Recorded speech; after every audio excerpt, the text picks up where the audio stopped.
रवि दत्ता ओम।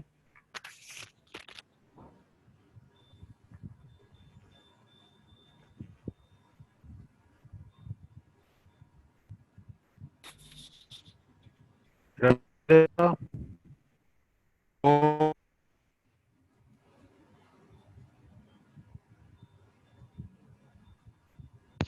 हरि ओम। ओम। गुरवः ध्वनिः श्रूयते अत्र? ओम श्रूयते आरभस्व। ओम। ओम सहना भवतु सहनौ भुनक्तु सह वीर्यं करवावहै तेजस्विनावधीतमस्तु मा विद्विषावहै। ओम शांति शांति शांति।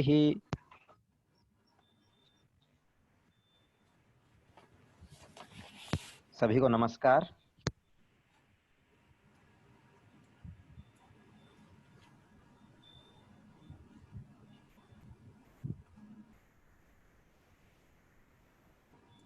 रविदत्त अनम्यूट कर दो, आपका म्यूट हो गया।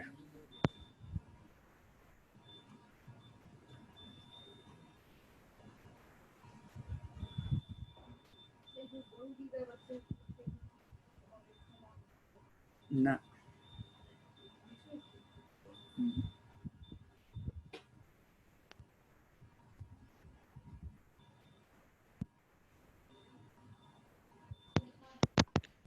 सर ध्वनि सुनाई दे रही है जी? हेलो।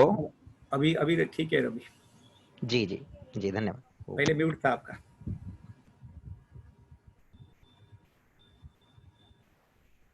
इधर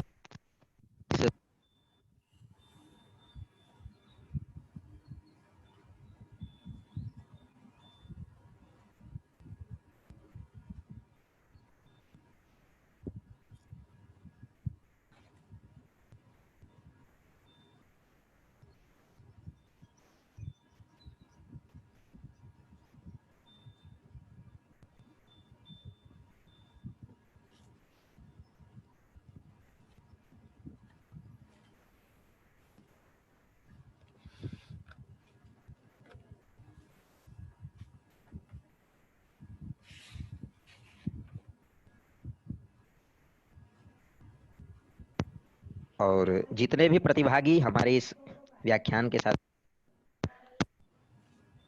लाइव यूट्यूब के माध्यम से हमारे इस व्याख्यान को देख रहे हैं, ओम।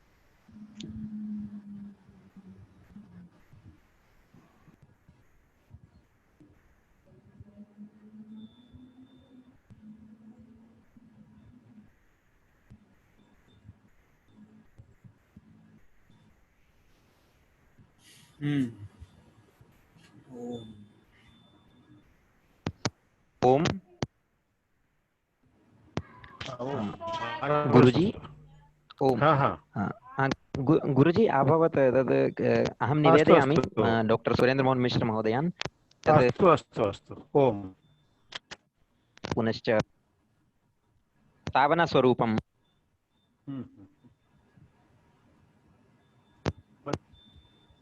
ॐ मेघश्यामं पीतकौशेयवासं श्रीवत्साङ्कं कौस्तुभोद्भासिताङ्गं पुण्योपेतं पुण्डरीकायताक्षं विष्णुं वन्दे सर्वलोकैकनाथम्।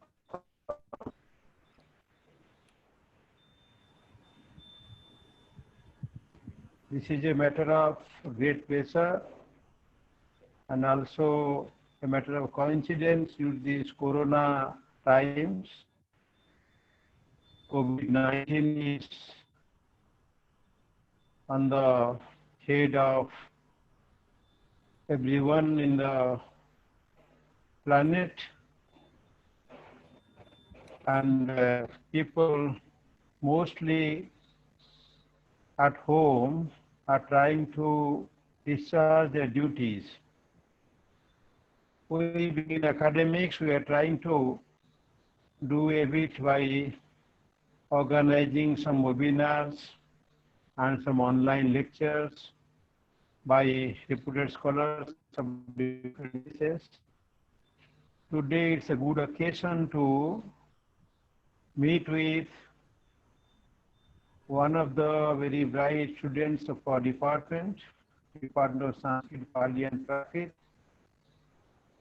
and now a professor of Sanskrit at Punjab University, Hoshiarpur, and again for the last 4 years he has been in Thailand, University of Silpakkam, Bangkok. This coming August he'll be completing 4 years, and before that he was a visiting professor of Sanskrit at the University of Mauritius at the Mahatma Gandhi Institute.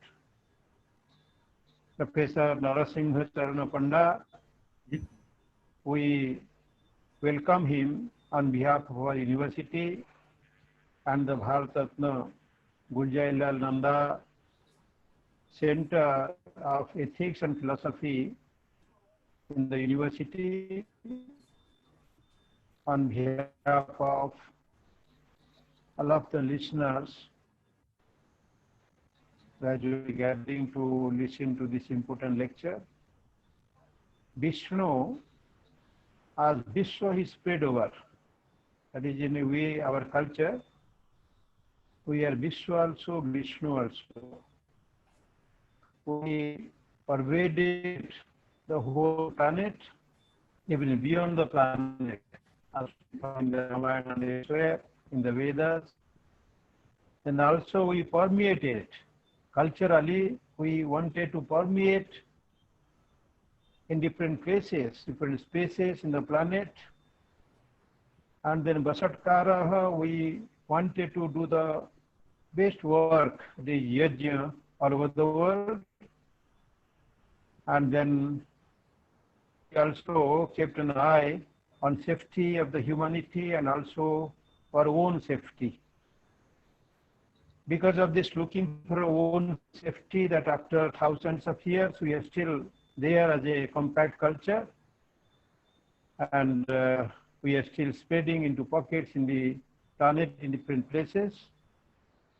That is how we come to one of the erstwhile pockets of Hinduism in the world, that is Shyama Desha. Shyama later became Siam, S-I-A-M, and then Shyama perhaps Shyama because it was a green pocket, a green belt, because of being surrounded by sea, water on all sides. It is so green, now also very green, very hospitable, and so towards the throng to Thailand and Bangkok. Bangkok is its capital, and also it became Siam, S-I-A-M. Then finally it became Thailand, a modern name, and it's full of Hinduism, full of Buddhism, and also other religions, Semitic religions. And we are very proud of Professor Narasingha Charana Panda, who has been there for the last 4 years and doing his best to spread the voice of Sanskrit, the voice of our Vedas and Shastras, to teach courses and also to formulate courses for the new beginners of Sanskrit language. So we are getting all this information whenever he leaves something for us in the electronic media, social sites. So that's very good, and it's very good thing that our university, as an alumnus in Professor Panda, who is abroad, carrying the message of this university. He also has been a student of Punjab University, Chandigarh for his PhD. Before that, MPhil, University for part. So, because this Thailand is also connected to so many other small countries, and this Northeast, these countries are important in being harbinger and vehicles of Indian culture.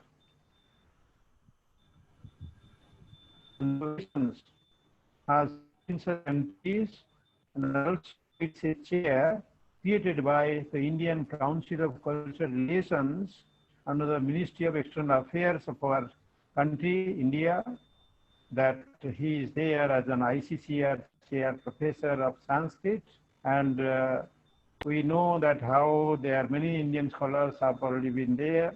The senior-most among them, still there is Professor Satyavrat Sastry, and how he has been a teacher to the Queen, the princess, he is called princess of that country, and how she has come to India, and she's a fan of Sanskrit Indian culture, and she belongs to a Kshatriya family.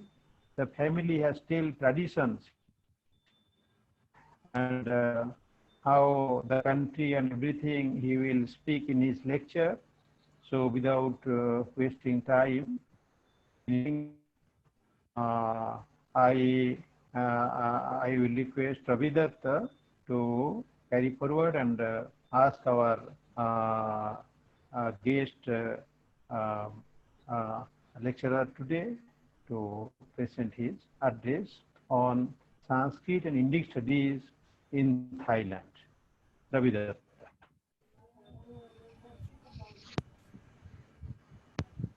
अब मैं निवेदन करता हूं professor Narasimha चरण पंडा जी से कि कृपया वो अपने व्याख्यान के द्वारा इस विषय पर Sanskrit and Indic studies in Thailand इस विषय पर हमारा ज्ञानवर्धन करेंगे और हमें अपने आशीर्वचनों से आप्लावित करेंगे। डॉक्टर नरसिंह चरण पंडा जी। ओम। ओम विश्वानि देव सवितर्दुरितानि पराशुव यद्भद्रं तन्न आशुव। ओम हिरण्यगर्भः समवर्तताग्रे भूतस्य जातः पतिरेक आसीत् सदधार पृथिवीं मण्डलं द्यामुतेमं कस्मै देवाय हविषा विधेमः। ओम सिन्दूराभं त्रिनेत्रं ऋतुतरजठरं हस्तपद्मैर्दधानं दन्तं पशङ्कुशिष्टा निजकरविलसत् बीजपुराभिरामं बालेन्दुद्युतिमौलिं करिपतिवदनं दानपुरार्द्रगण्डं भोगीन्द्राबद्धभुसं भजत गणपतिं रक्तवासारचरागम्। ओं नमामि शिरसं देवीं विद्याबुद्धिप्रदायिनीं वरदां कच्छपि हस्तं वाग्देवीं कमलासनां। सर्वेभ्यो नमो नमः। Most respected director of Sri Gujalyananda Niti Darshan Shastra Kendra, Professor Surendra Mohan Mishra ji, the great scholar of Sanskrit, to whom I always respect, and I used to be a student of Professor Mishra ji when I was doing MPhil, and here it is just an opportunity for me to speak on Sanskrit and Indology in Thailand.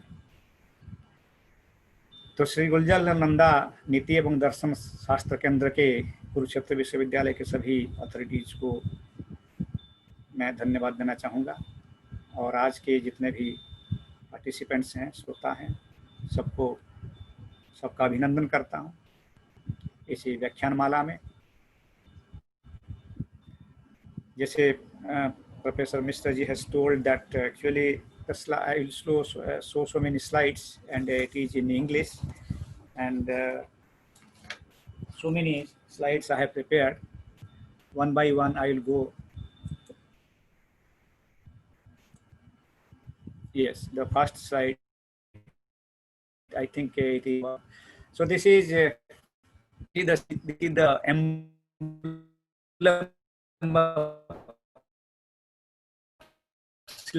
with one Ganesha. Devendra Moli Mandar Makaram Panaruna Bignar Haram to Heramba Charanam Bujarenaba. So this is the emblem of our university. It is written in Thai as well as in English. And this is the symbol, I mean, not the symbol of Sanskrit University, but the Silpakan University itself signifies the Indian culture. I start with this emblem of our university. That is the Silpakan University. This is the word Silpa is here. From Silpa, it is Silpakan University. And you know about the meaning of Silpa, the architecture, the Vastu, etc. So our university is a traditional university having this emblem of Ganesha and the name Silpa itself. So it signifies that not only this university, but the whole Thailand, it follows the culture of India, it respects Indians as well as Indian culture. Then regarding me, I am working as a visiting professor of Sanskrit. That has already been told. Since the last 4 years, last 4 years, I am working here. Basically, I am a student of Kurukshetra University as well as Punjab University, Chandigarh. So, really, University Kurukshetra as well as Punjab, where I have studied. And this is the Sanskrit language, because Sanskrit language, I will not. So this is Sanskrit language. Actually, in India, Sanskrit is known as Deva Bhasha, the language of the gods. Besides, it is also recognized as the mother of Indian languages. However, it is not merely a classical language, but also a repository of a great part of our old cultural heritage. So Sanskrit, what is the Sanskrit? Because little bit I will speak about Sanskrit. Bhasasu Madhura Divya Giribana Surabharati. And again it is told, Sanskrita Nama Daivi Bak Anvakhyata Maharsibhi. It is believed to be the language of the gods revealed to and spoken by the sages. So it is called Sanskrita, the refined one, because it was regulated by the strict rules of grammar and was used in that refined form or by the learned and highly cultured people from the early times. So Sanskrit language is one of the greatest languages of this world. And then I will come to Indology, because the Indic studies means where the Indology we read, we talk, and we write many things about Indology. So Indology or Indian studies, because it is Indology means the Indian studies, is the academic study of the history and cultures, languages, and literature of India. And as such, it is a subset of Asian studies also. Indology may also be known as Indic studies or Indian studies or Southeast Asian studies. Although scholars and university administrators sometimes have only partially overlapping interpretation of these terms, Indology primarily implied the study of Sanskrit and Indian antiquities, as no other civilization other than India is observed and uninterrupted one since ancient times to the present day. Indology includes the study of its connections, comparison, and mutual influences with the culture of other countries and civilization. The term itself is interdisciplinary, which takes to the account of the study of the sciences in Vedic literature, rituals, usages, Sanskrit language, literature, Buddhist studies, Pali language and literature, Jaina studies, Prakrit language and literature, the myths and legends, the science of rhythm, iconography, history, archaeology, aesthetics, religion, philosophy, psychology, politics, manuscriptology, and paleography. Yogic science for holistic development of humanity is another aspect of Indology and Indian culture. Paninian grammar, Nyaya, Mimamsa philosophy not only have their basic and fundamental approaches of study, rather they are par excellence in sentence analysis and natural language processing of draws special attention of computer uh, scientists. The Indologists and Orientalists are working on a common platform which could be more effective and fruitful in collaboration with other branches and humanities and basic sciences. However, Indology is the science study of ancient India. Its language, literature, philosophy, history, and culture began in the year of 1784 with the establishment of the first Royal Asiatic Society in India, namely the Royal Asiatic Society of Bengal by Sir William Jones. So I will not go in detail. Uh,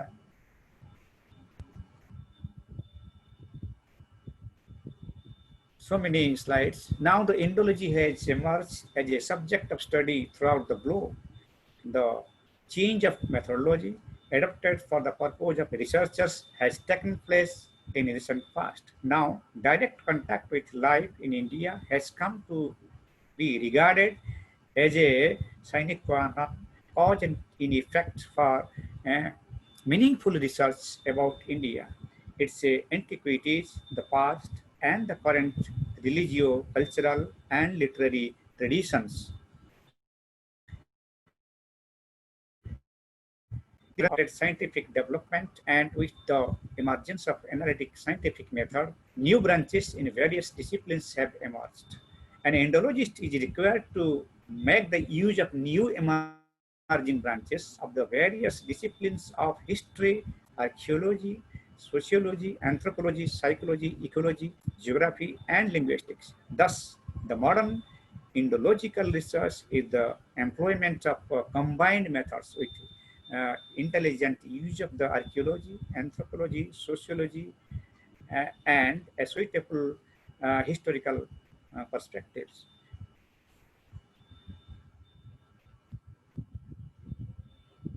The challenges before present day Indological studies are that adapting interdisciplinary and multidisciplinary approaches in a more effective way on par with modern scientific research, adaptation of information technology, improvement in the standard of higher education, and attracting good scholars from to this field, avoiding repetition in research for which certain digital data base is necessary.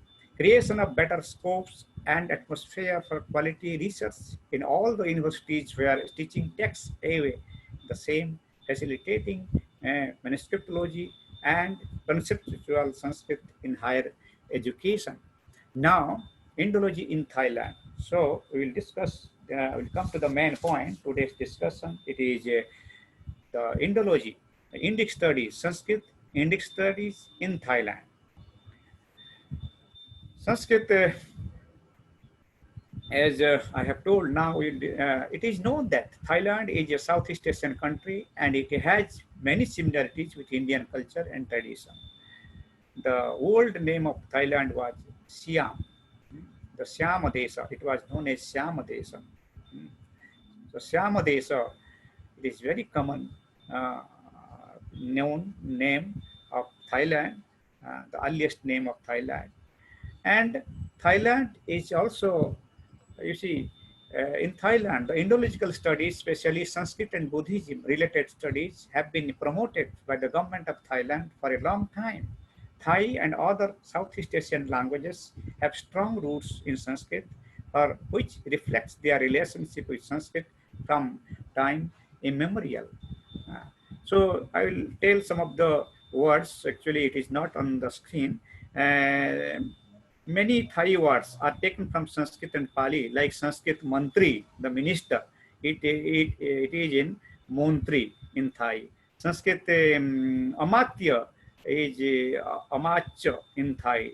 Sanskrit purohit, the word purohit, which means priest, is called purohit. The same in Thai. The Sanskrit asho, horse, is also called the asho in Thai. Thus, a number of words of Thai are taken from Sanskrit and Pali. And this shows the great cultural influence of Indian in Thai, that is the Siam. Place names are often from Sanskrit words, because some of the provinces in Thailand, you will find the districts names are provinces like Vishnu Loka. I mean, in the name of Lord Vishnu, there is a province here in Thailand. It is known as Vishnu Loka, Nagara Rajasima, and Subarnapuri, districts such as Tusita, and so many roads are also named like Vijaya, Asoka, because the sky trains, one of the stations known as Asoka, BTS Asoka. The bridge's name is Upalaratna, Kesakomala. All these are Indian names. And here also, the language Thai, I mean, it is very similar to Pali, and because Pali also it is very close to Sanskrit. So this way, the Thai people, they speak little bit Hindi also. Sometimes they are learning Hindi, they are learning Sanskrit. And I will speak about the language Sanskrit and Indology. So as I have already told, Sanskrit has a deep influence on Thai literature and culture as well. The present royal family of Chakri dynasty here has high regard for Sanskrit learning. However, Indian language and literature in general, and Sanskrit in particular, exercised a predominant influence all over the Thai culture, which exists even to the present day. Because the Thai, all the Thai kings, starting from Thai, I mean King 1 to King 10, because all the Thai kings, they are named after Rama. Rama 1, Rama 2, Rama 3, Rama 4, and finally the Rama 10, the King 10 is just ruling over Thailand. So because this is the influence of Ramayana is on the screen, you see the Indian epic Ramayana, which is written in Sanskrit, has a great impact on Thai culture. The most commenting and cementing factor is between the Buddhism and the Brahmanism in Thailand is the Ramakatha, the legend Rama. The Ramakatha has been adapted in Thailand since very early age, at least 12th century AD. So it is the Thai people who are predominantly Buddhist have gladly accepted Rama, not only as an ideal man and a model of kingship, but also as an incarnation of Lord Vishnu.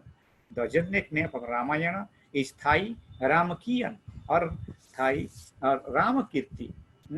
So Ramakirti, Ramayana, the Valmiki Ramayana is known as Ramakiyan or Ramakirti in Thailand. The contribution of Thai kings of the present ruling dynasty, which is named Chakri dynasty, after the name of Vishnu, to the composition of Ramakiyans and popularizing the characters and values propagated by the story of Rama is really great. All the kings of dynasty, as I have already told, are titled Rama. The Thai people identified themselves with the Rama legend and believed that all the incidents described in Ramayana took place in the soil of Thailand. Because in Thailand, we have a place like Ayodhya or Ayodhya.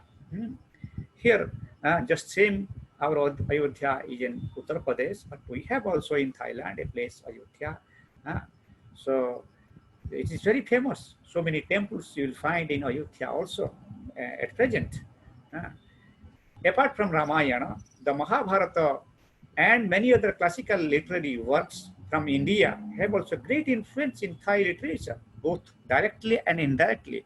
directly some classical stories are retold in Thai. For example, the episode of Nala was taken from the Mahabharata and rewritten in the Thai verse from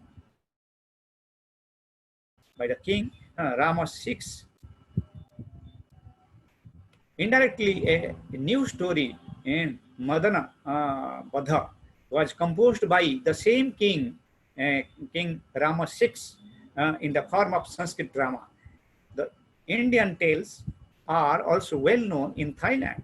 Tales from Panchatantra and Katha Sarit Sagara are still appreciated. For example, Professor Sakarsi Yamadha translated Betala Panchavinsati from the Sanskrit version Sumodeva into Thai and published the translation in 2000 AD.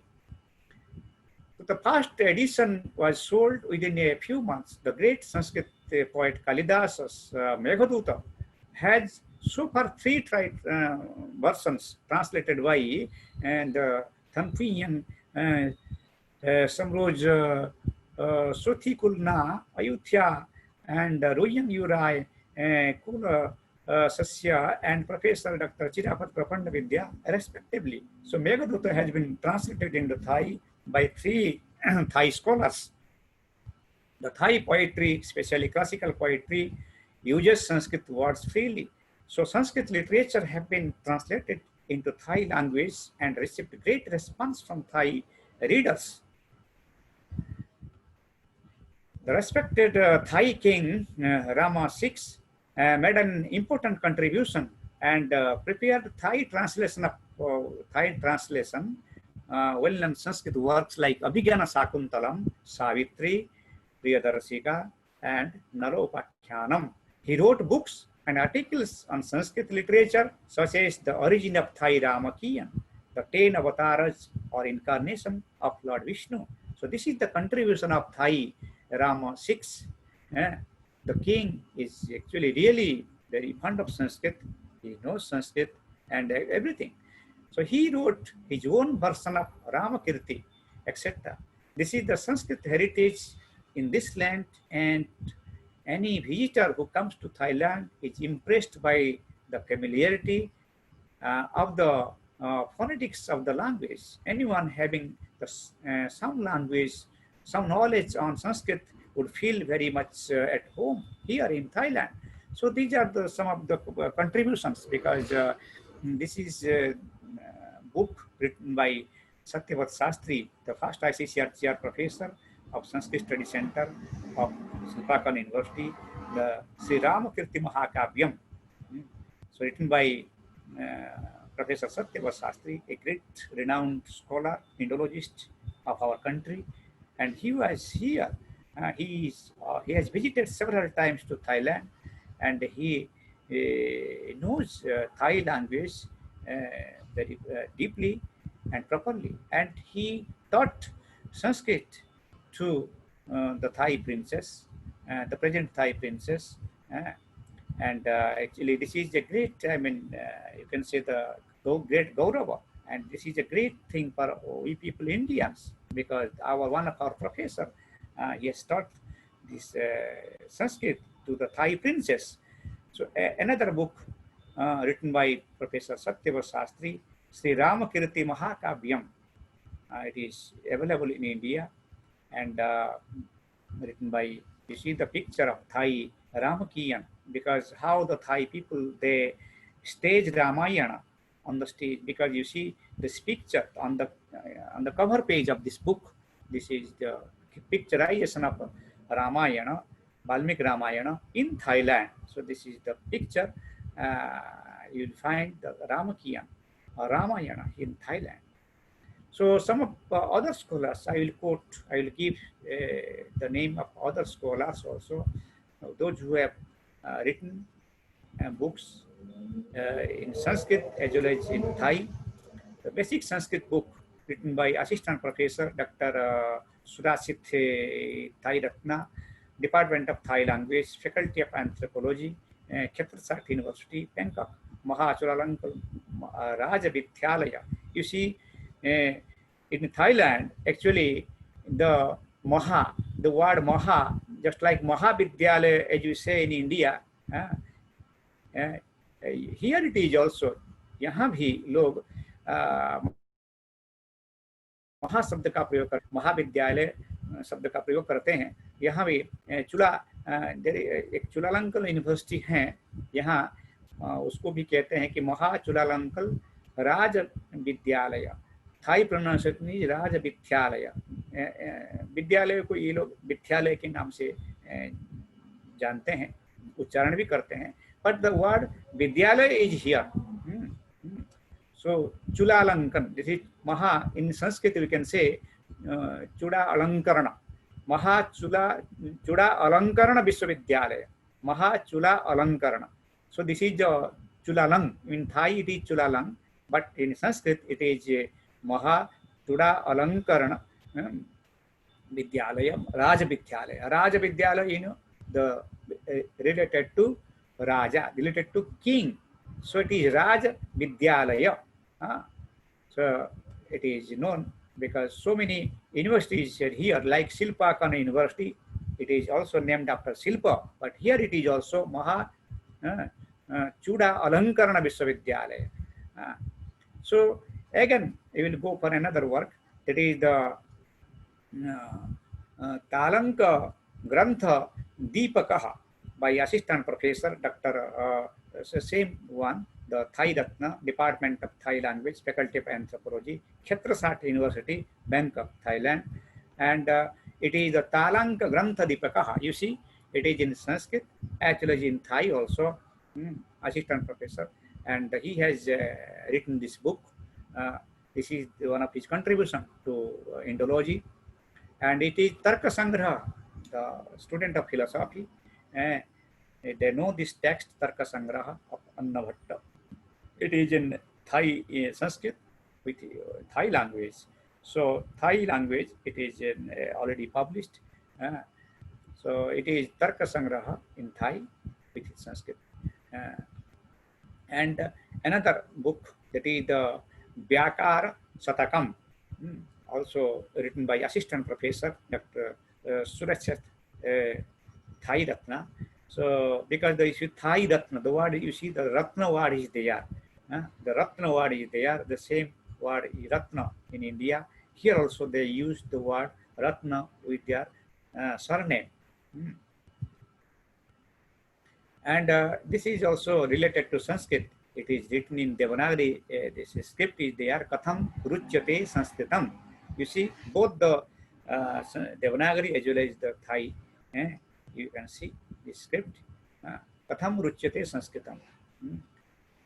This is the Sanskrit book by Thai scholars. Also, Sanskritasya bodhasya prathamo bhagah. It is written how you can understand Sanskrit. क्या कैसे संस्कृत पढ़ सकते हैं? Thai विद्यार्थियों के लिए, जो भी थाई मॉन्क्स संस्कृत पढ़ते हैं, जो भी थाई विद्यार्थी संस्कृत पढ़ते हैं, उनके लिए ये किताब बहुत आवश्यक है। और थाई स्कॉलर्स, थाई विद्यार्थी संस्कृत पढ़ने के लिए थाई भाषा में भी संस्कृत पढ़ते हैं। Sanskrit and Indic studies in Thailand. Vyakara Satakam, as already I have shown, its cover page by Surachat Thai Ratna. It's a palm leaf scriptures of Thailand by Assistant Professor Surachat Thai Ratna. Tarka Sangraha of Annabhatta, the same scholar. Sanskrit for the general public. It is also the Ravi Chamsong, Faculty of Anthropology, and Chiang Mai University. We have another university in Chiang Mai province of Thailand. It is there, and it is different province of Thailand, Chiang Mai University. So the scholar is there, and published because in Chiang Mai University in Thailand we have so many universities, like Silpakan University. We have so many universities. One is Thammasat University. In Thammasat University, we have the Hindi department. There is a Hindi visiting professor also there, but at present no professor is there. But students still they are learning Hindi. वहाँ के विद्यार्थी आज भी हिंदी पढ़ते हैं। और एक हमारे थाई इंडियन स्कॉलर उन विद्यार्थियों को हिंदी पढ़ा रहे हैं और ये कई सालों से ये प्रकल्प चल रहा है। और थाईलैंड में बहुत सारे यूनिवर्सिटीज़ के विद्यार्थी हिंदी पढ़ते हैं और संस्कृत भी पढ़ते हैं। स्पेशली जैसे I have told that the students of Chiang Mai university, आप अगर चेंगमाई प्रोविंस जाएंगे, बहुत बढ़िया बुद्धिस्ट टेम्पल है, आपको देखने को मिलेगा। चेंगमाई और चेंगमाई यूनिवर्सिटी के विद्यार्थी हिंदी भी पढ़ते हैं, संस्कृत भी पढ़ते हैं। और वहाँ हमारे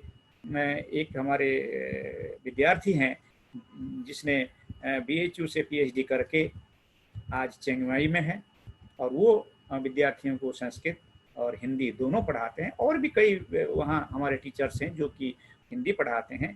तो संस्कृत और हिंदी दोनों में यहाँ के विद्यार्थी पढ़ते हैं।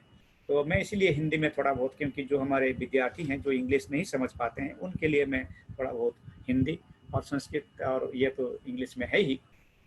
और इसलिए थाईलैंड में केवल बैंकॉक नहीं, अलग अलग विश्वविद्यालयों में एक यूनिवर्सिटी है महिडोल यूनिवर्सिटी। महिडोल यूनिवर्सिटी जो है ये एक महिडोल राजा यहाँ के थे, जैसे अभी रामा 10 जो राजा हैं उनमें से एक महिडोल नामक राजा भी थे, उनके नाम से यूनिवर्सिटी है। और महिडोल यूनिवर्सिटी के विद्यार्थी भी संस्कृत भी पढ़ते हैं। और वहाँ एक कोर्स आजकल पिछले 3 साल से एक कोर्स शुरू हुआ है, diploma in yogic science and Ayurveda. एक 3 साल से ये एक PG diploma in yogic science और आयुर्वेद हमारे एक इंडियन डॉक्टर अदृश ब्रह्मदत्त वहाँ आयुर्वेद पढ़ा रहे हैं।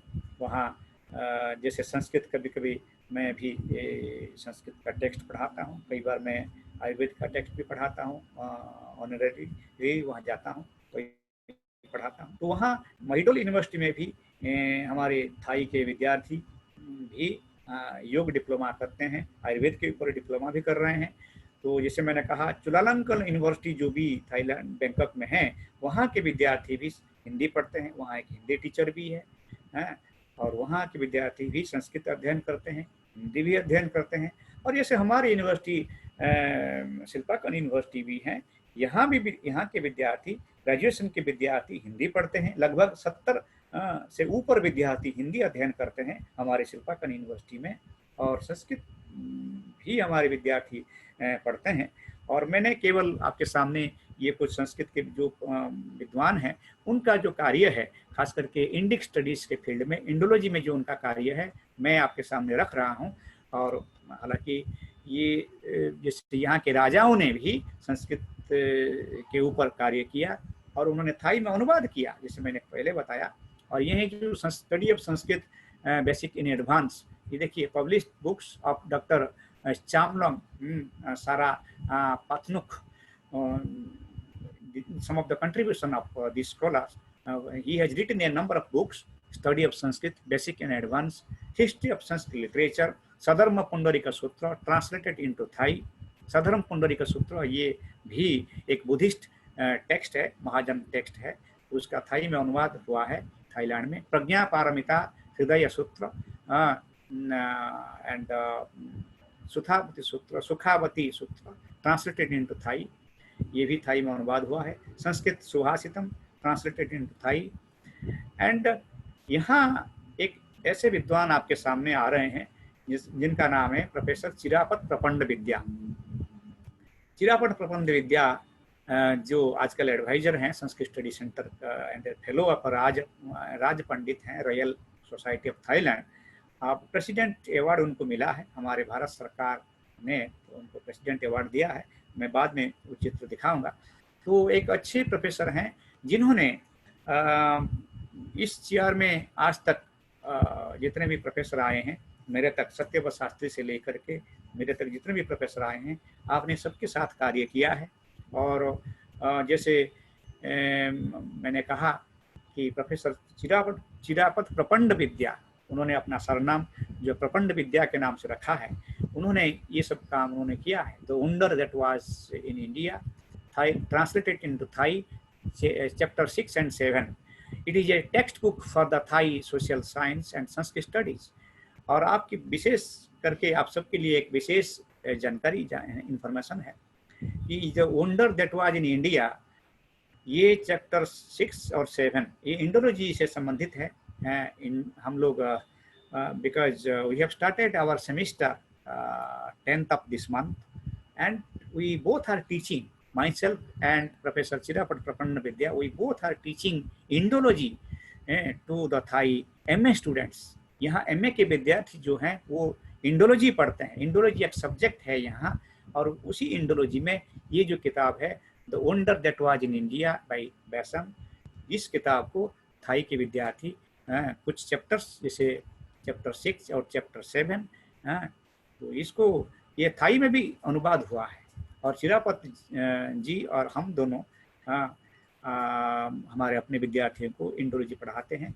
और अभी पिछले सैटरडे को भी हमने शुरू किया, विद्यार्थियों को, MA के विद्यार्थियों को हमने इंडोलॉजी पढ़ाना शुरू किया, और ये चैप्टर 6 और 7 हमारे विद्यार्थी पढ़ते हैं। और दूसरा है Thai translation of India land of Buddha by the छाया हंसी, Sanskrit Thai vocabulary in Thai language co-authored book fra Vihangan Senawara in Thai, Thai translation of Raghuvansa of Kalidasa, that is Canto 1 to 3, and Trimurti in Thai in 2003. These are the works of Professor Chirapat Prapanna Vidya. Other contributions for the development of spreading of Sanskrit by also Chirapat Prapanna Vidya, being a key person in establishing of Sanskrit Study Center, Silpakan University in 1996.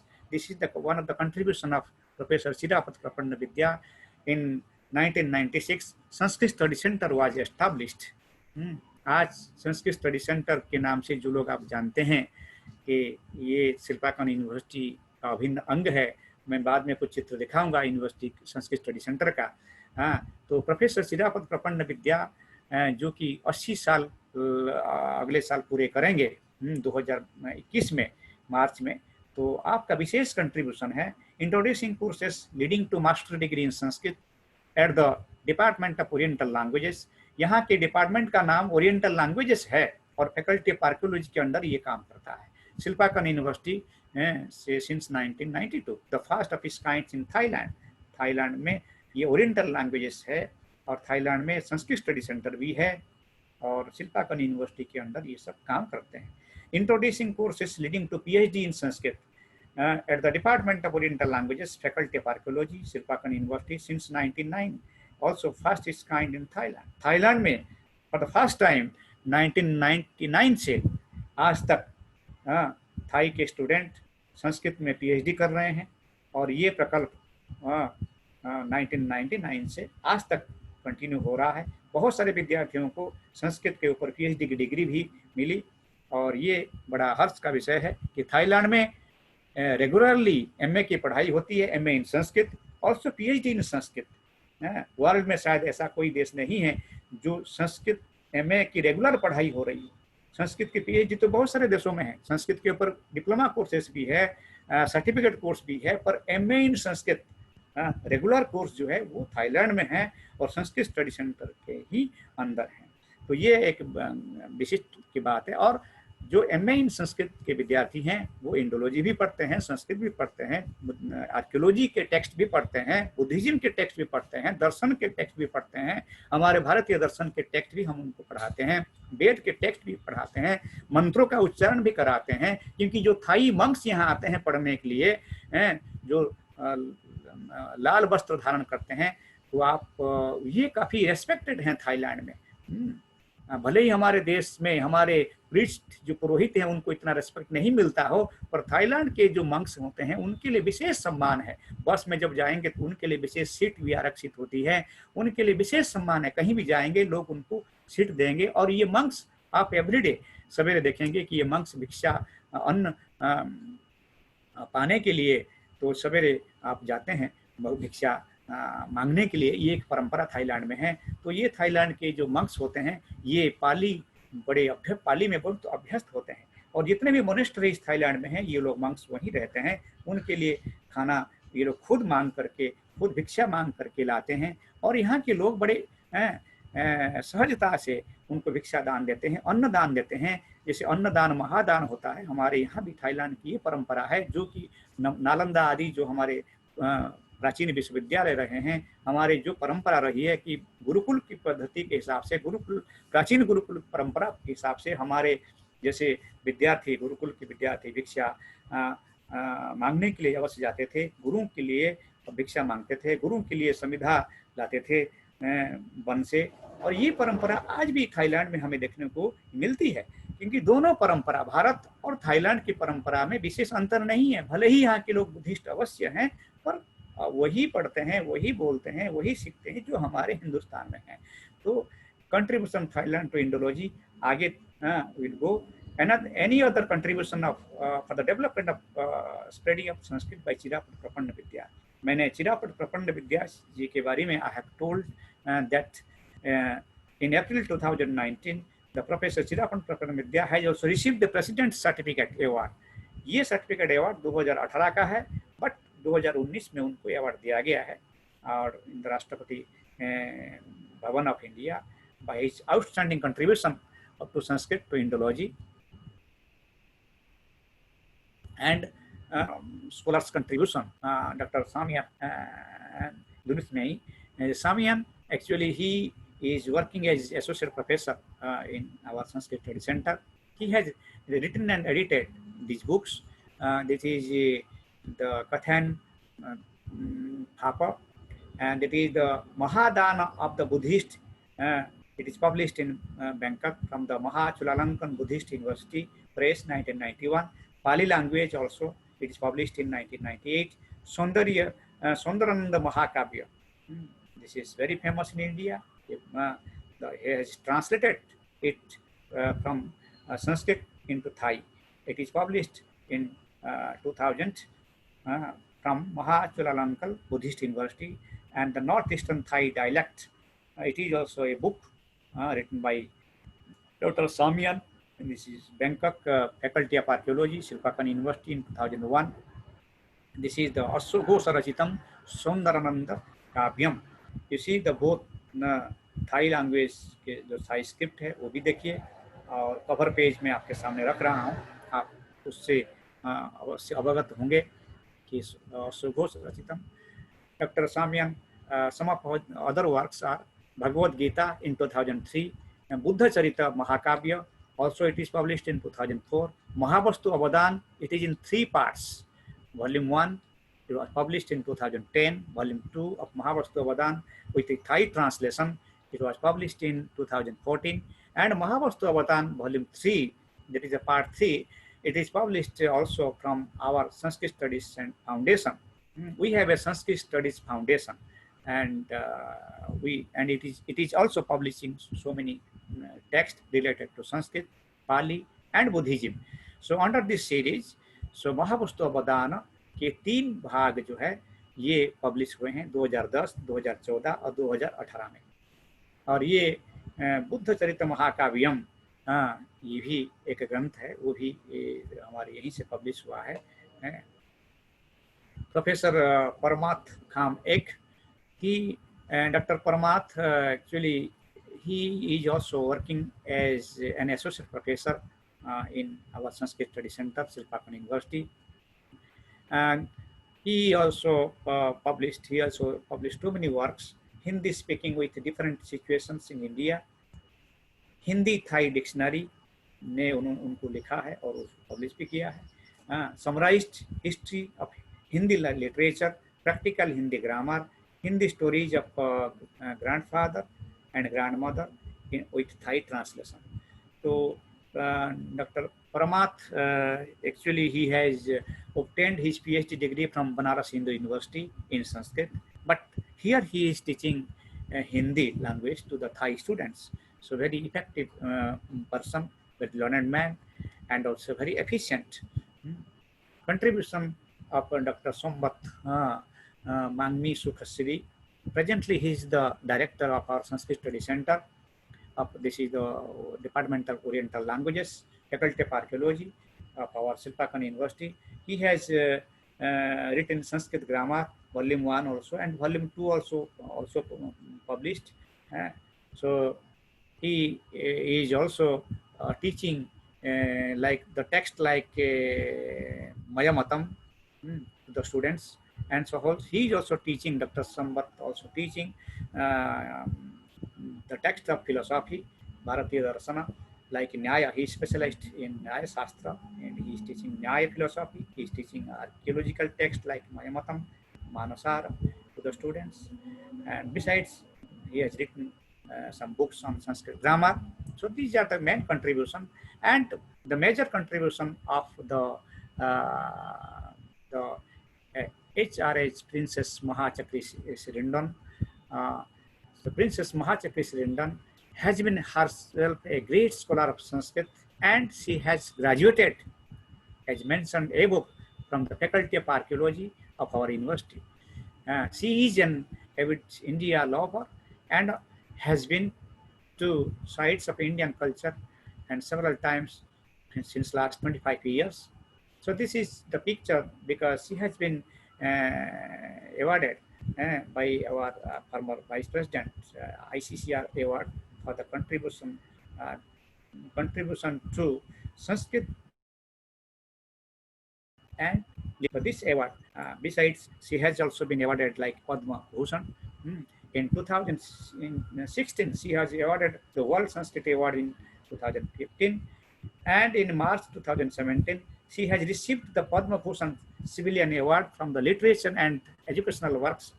She, as she was only one foreigner who has received the award that year from His Excellency Mr. Pranab Mukherjee, former President of India at Rashtrapati Bhavan, New Delhi. So she has been the cultural bridge between India and Thailand. The princess, I mean, her love for Sanskrit and admiration for Indian culture has become the nurturing force to understand and to promote Sanskrit studies, archaeology, and Buddhism in Thailand. Due to her kind effort and sincere interest for Indology, Sanskrit study is being popularized in Thailand day by day. The revert monks are also learning Sanskrit, MA in Sanskrit degree from Sanskrit Study Center. Contribution of Thailand to Indology. Again, one more aspect before us. Various universities and institutes of Thailand are being engaged to propagate Indian traditional knowledge, Indology, through research as well as teaching of classical Sanskrit text in a lucid way. The old and leading universities of Thailand are Silpakan University, Chulalongkorn University, that is the Maha Chula Alankarana Vishwavidyalaya, and Maha Chulalongkorn Raj Vishwavidyalaya, Maha Mukut Raj Vidyalaya, Thamasat, the Thamasat University. In Sanskrit, it is known as Dhammasat. It is Dharma Shastra University. This university in Thai pronunciation, it is known as Thammasat. But actually, they are writing it as Dharma Shastra University. So Dharma Shastra University, Silpakan University, and Chuda Alankarana Vishwavidya University, these are the Sanskrit names in Thailand. So these actually, and one more university, the Chiang Mai University, and similar other universities have also included Sanskrit, Hindi, archaeology, epigraphy, Pali, and Buddhism in their regular study programs to promote Sanskrit, Pali, and Buddhist studies.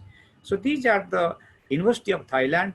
Those universities are promoting Sanskrit, Pali, epigraphy, archaeology, Hindi also. So this is a great thing for us that our Indic studies are being promoted by Thai University in different platforms. So this is our Silpakan University. This is one of the earliest universities where Sanskrit have been taught for more than 50 years. Sanskrit has been included in the curriculum at the bachelor's level for the Faculty of Archaeology since its inception, 1955.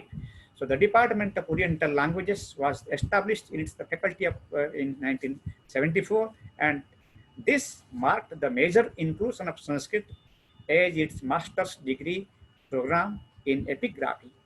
So we have also the MA in epigraphy MA in Archaeology, MA in Sanskrit in Silpakan University.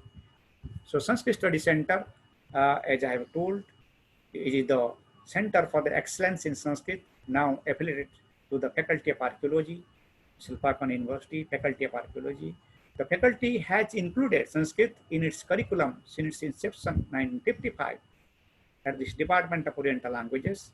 So we teach here the religion, philosophy, languages, literature, art, architecture, and various other subjects to the students of MA as well as PhD. In 2050, Sanskrit Study Center, the World Sanskrit Conference was successfully organized in Bangkok, Thailand by Sanskrit Study Center. It was graced by the presence of our late Sushma Swaraj, the Minister of External Affairs, and other prominent scholars, those are present here. And Sanskrit Study Center has so far produced hundreds of students with master's degree in Sanskrit and in epigraphy of ancient Oriental languages. In 2000, the doctoral program of Sanskrit was for the first time introduced in the center, for a first ever in Thailand and entire Southeast Asia as well. The country, again, in the process of Sanskrit Study Center of Silpakan University, Bangkok, Thailand is contributing a lot by providing traditional Sanskrit teaching, education to its students since last 25 years. The Thai, Chinese, and other research students are also getting their PhD degrees by studying and writing their PhD thesis on Vedic studies, Buddhism, and Puranic subjects. Thailand के students पुराण भी पढ़ते हैं, बौद्ध दर्शन भी पढ़ते हैं, वेद भी पढ़ते हैं, दर्शन भी पढ़ते हैं, आर्कियोलॉजी भी पढ़ते हैं. तो some of my contributions also in the field of archaeology. This is the temple architecture of India. I have edited with this book with Siva Negi Reddy. It was published from New Delhi. So this is my own contribution in the field of archaeology. Also, I have written this book, Gods and Goddesses in Indian Art and Literature. This is also my own contribution. And also, this is also one of my contribution, Temple Architecture of Odisha by me and one of my scholarly friend, Professor K. Suresh also, and Encyclopedia of Indian Temple Architecture also. This is edited by me. Also, this is Mahavamsa also. Also, this is my contribution. This is also a history and inscription. Also, I have edited this book. The Life of Gautam Buddha was also done by me. Buddhism, also it is one of my contributions. It is Mahanirvana Tantra, also it is also edited by me. Saundarya Lahari also, it is, I have done a critical edition of this work, Saundarya Lahari. Architecture of Manasara, it is in 3 volumes, and I have edited this with English translation. And in addition to this, Sanskrit Study Center is publishing an international journal of Indology and Culture, Thai Pragya, known as Thai Pragya, since 1970, under the chief editorship of Professor Chidapati Prathamavidya. And I am editing this work, this journal. This is the Thai Pragya, International Journal of Indology. The first time it was launched in 2017 and published by Sanskrit Study Center by the grant that we are receiving from the Government of India, Minister of Culture, through the Embassy of India. This is an international journal and peer-reviewed research journal having the ISSN number you have seen here. 3 volumes now, 4 volumes we have published. This May, another volume published. So this is a major contribution, a research journal which is international repute, that is already being published here. You see the first volume of Thai Pragya. That is because Thai Pragya, this name is very famous in Thailand. So this is the volume 1, and this is the International Journal of Indology and Culture, volume 2, volume 3, and the volume 4. This is the volume 4. It is in 29th of May.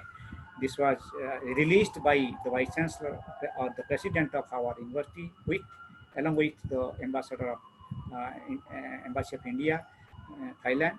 So it was released both of the ambassador as well as the president of our university, Thai Pragya, volume 4. So these volumes, I mean 4 volumes have been published, and the volume 5th is going on. So before leaving Thailand, I will publish volume 5th. So this is the major contributions of our center, Sanskrit Study Center, and this volume, it was for the first time since last 2017 till now it is going on. So, and some of the pictures I will see the international conference, it was held in 2019, and this year 2020, due to this corona pandemic, we have cancelled our conference, and it was held in every year in 2018 also, 2019 also, 2017 also.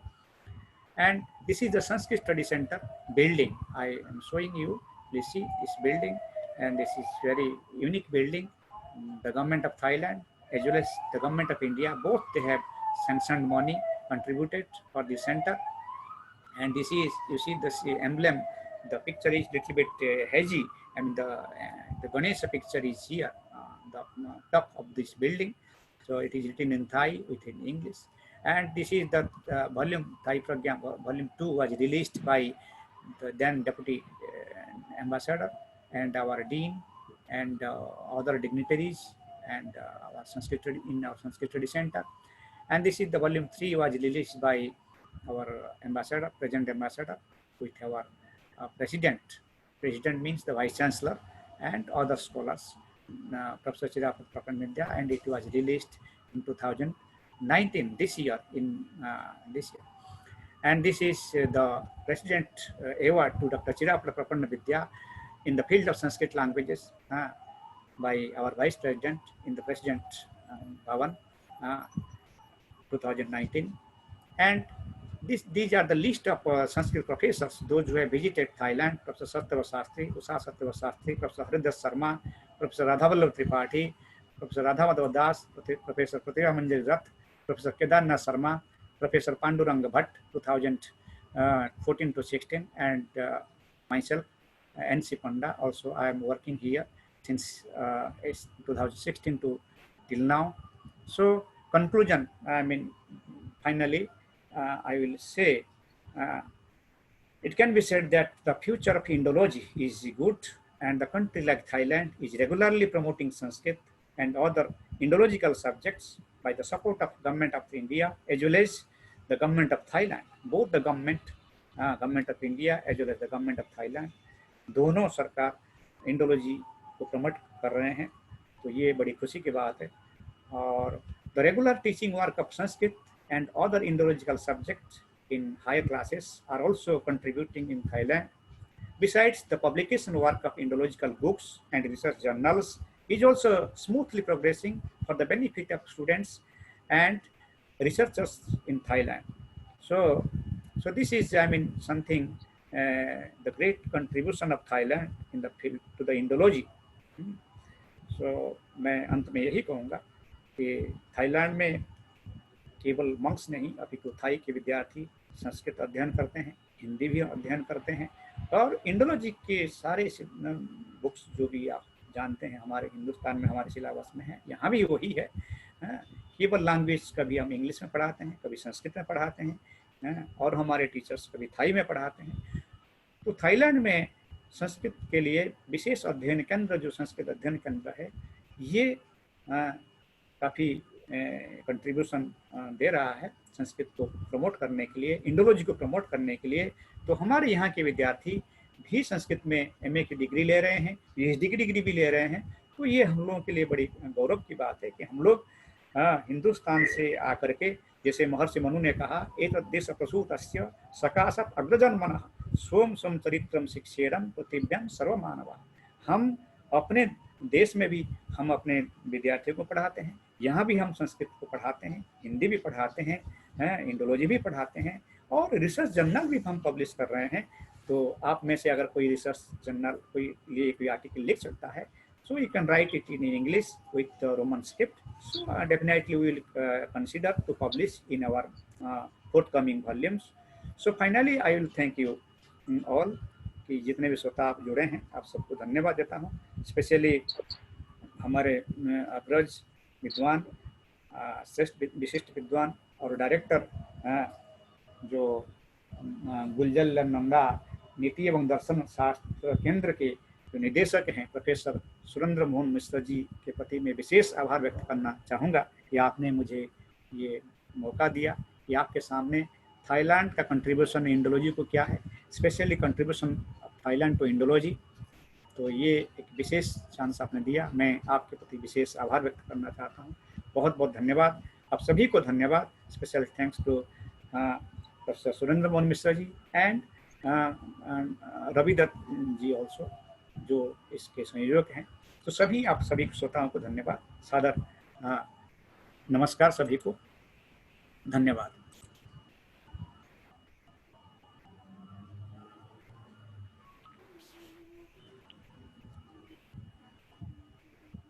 ओम बहुत बहुत धन्यवाद, हार्दिक अभिनंदन एवं धन्यवाद ज्ञापित करते हैं, प्रणाम करते हैं प्रोफेसर नरसिंह चरण पंडा महोदय को।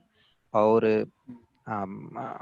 हमारे साथ जो इस सेशन में जुड़े रहे हैं सभी प्रतिभागी, उनका भी हम हार्दिक धन्यवाद करते हैं। और अभी निवेदन करता हूं मैं सभी प्रतिभागियों से कि आप कृपया इस व्याख्यान के विषय में और इस प्रसंग के विषय में जो भी आपकी कोई जिज्ञासा हो, जो भी प्रश्न हो, जो भी आप टिप्पणी करना चाहें, तो आप अपने यंत्र को अनम्यूट करके अथवा चैट बॉक्स में लिखकर भी आप अपना प्रश्न या अपनी जिज्ञासा या अपनी टिप्पणी आप यहाँ प्रस्तुत कर सकते हैं। सभी का स्वागत है। This is time for your valuable comments and questions. ओम।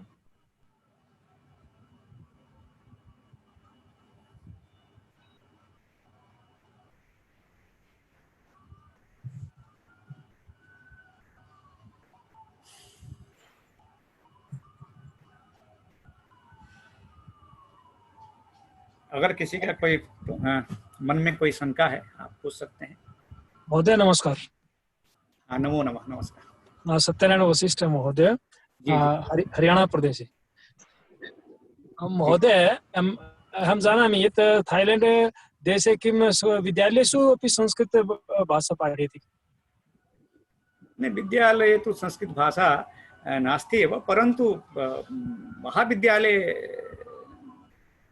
अपि तु महाविद्यालये विश्वविद्यालये अपि संस्कृत एव पाठयन्ति। महाविद्यालये विश्वविद्यालये, न तु विद्यालये। धन्यवाद महोदय, बड़ी खुशी हुई महोदय, थाईलैंड तक संस्कृत भाषा का प्रचार प्रसार कर रहे हैं आप, बहुत बहुत धन्यवाद महोदय। ये एक्चुअली थाई के विद्यार्थी जो है वो संस्कृत आज से नहीं कई सालों से पढ़ते हैं। केवल बुद्धिज्म नहीं, बुद्धिस्ट लोग हैं, पर यहाँ के लोग वही रामायण का मंचन करते हैं, वही हिंदुस्तान के जो भी रामायण का, वाल्मीकि रामायण तो पढ़ते ही हैं। हम लोग उनको क्लास में पढ़ाते हैं, वाल्मीकि रामायण पढ़ाते हैं, वैदिक मंत्र पढ़ाते हैं, दर्शन पढ़ाते हैं, वास्तु पढ़ाते हैं। सभी हमारे जो विद्यार्थी जैसे पढ़ते हैं में यहाँ भी पढ़ते हैं। फर्क ये है कि थोड़ा सा उच्चारण में भिन्नता होती है। अलग अलग प्रांतों में, जैसे हरियाणा के विद्यार्थी हरियाणा के स्टाइल में उच्चारण करेगा, पंजाब के विद्यार्थी पंजाबी के स्टाइल में करेगा, तो यहाँ के विद्यार्थी तो थाई है, थोड़ा बहुत थाई का उच्चारण रहेगा। अब जब आप आएंगे यहाँ तो इतने मैंने अभी दिखाया नहीं, बहुत सारे कितने मंदिर हैं और हमारे देव देवताओं, जिसने भी गणेश, देखिए मैंने दिखाया कि थाईलैंड का जो एम्बलम है गणेश जी के चित्र है, और यहाँ तो हर बहुत सारी जगह गणेश जी के चित्र आपको मूर्ति मिलेंगे, बहुत सारे स्टैचू मिलेंगे, मंदिर मिलेंगे, शिव जी के, विष्णु के, ब्रह्मा के, तो हर जगह हैं। इतने हमारे हिंदुस्तान के देवताओं के इतने यहाँ प्रसिद्धि है, मैं आपको क्या बताऊं।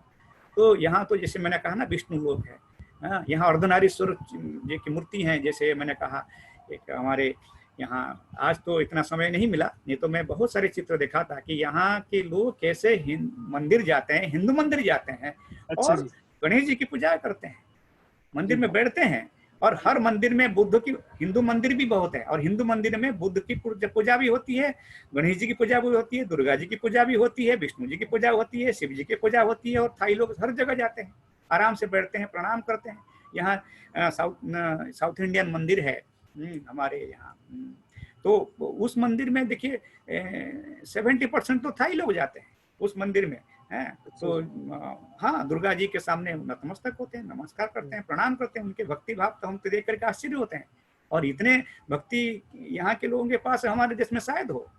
मंक्स के लिए तो इतने भक्ति है कि जैसे मंक्स कोई अगर आ गया तो फिर कोई खड़े हो जाते हैं, उनके लिए इतना सम्मान है। हमारे देश में तो पुरोहित के लिए इतना सम्मान है ही नहीं। नहीं है जी। हम तो स्वयं ब्राह्मण हैं, हम जानते हैं कि कैसे हमारे प्रति, ब्राह्मणों के प्रति कैसे सम्मान होता है अपने देश में, वो तो हम जानते हैं।